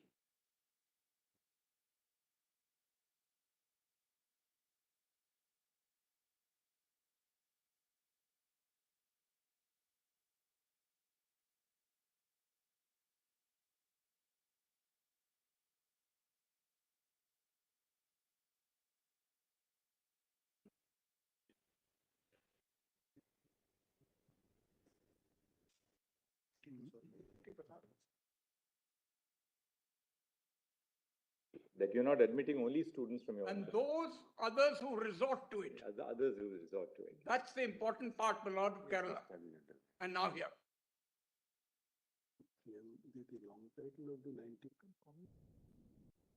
Otherwise, what will happen, my Lord? It will become a communal institution. We don't want that. It's a kind of protection, my Lord, And I've said in St. Xavier's, it is needed there to avoid discrimination against the minorities. I won't go through St. Xavier's, my lord. It's a very long decision. Now, my lord, kindly come to 80, my lord. Broadly speaking, 80 says, reiterates Kerala Education Bill. Right. And therefore, my lord, now come to 88, my lord. Am I done? I have, my lord, just two more quotations from St. Stephen's, which if your lordship will indulge me, when early at 4 o'clock I will read and do TMA Pi tomorrow.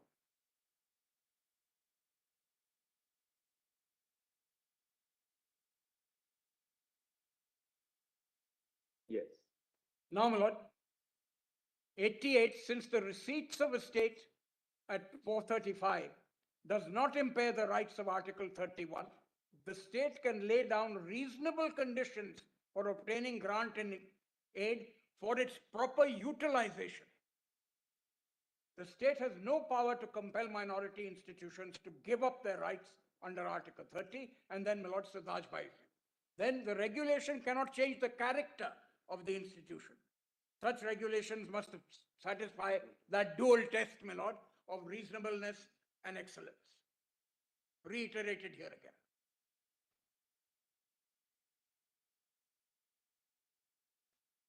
Last time. Now, my lord, kindly come to page 439. At the bottom of the page, para 102. Lord, may I just read it, my lord? Yes. Your time controllers are here, my lord.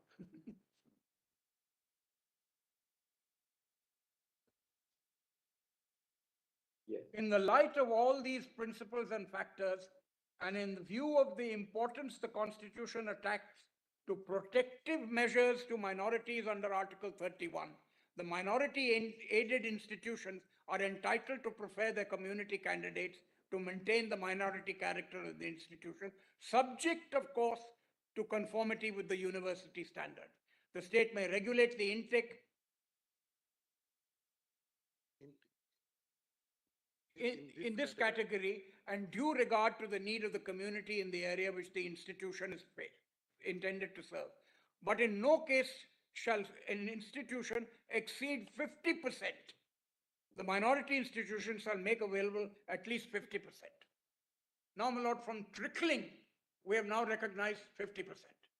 Of course, TMIPA says it depends on the nature of the institution. Let's read the last but one sentence once again. Sorry, my lord. Just read that last but one sentence, paragraph 102. The state may regulate. The minority institution shall make available that written. Yes, yes. At least 50% of the annual admissions to members of communities other than the minority community. The admission of such minority candidates shall be done perfectly on the basis of merit. Of course, in St. Stephen's, they said you can do an interview, which was crucial. Delhi University said you can't do an interview. And although it was a it is. So please don't comment upon it. So, my lord, I will stop here if I may. And thank your lordship for your gracious acceptance of my taking the chair. Yes, soon. Reassemble tomorrow morning. Thank you.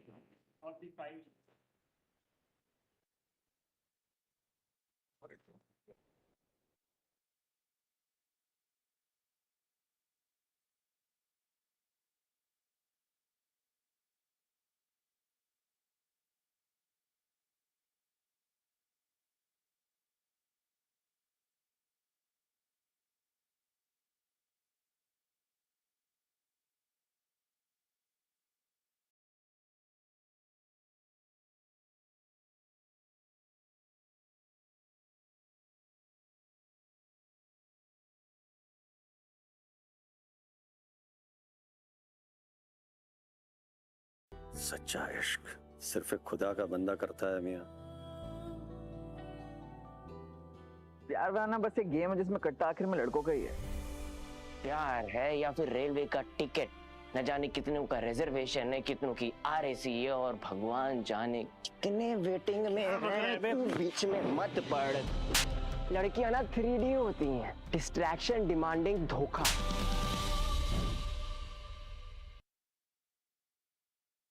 I fundamentally believe for every political party, its time has to come. 10 years of Modi ji, if you are not able to bring BJP in Tamil Nadu, how will you bring? BJP is expanding now. We are in the expanding phase. We are having a booth president. We are going to all parts of Tamil Nadu. We have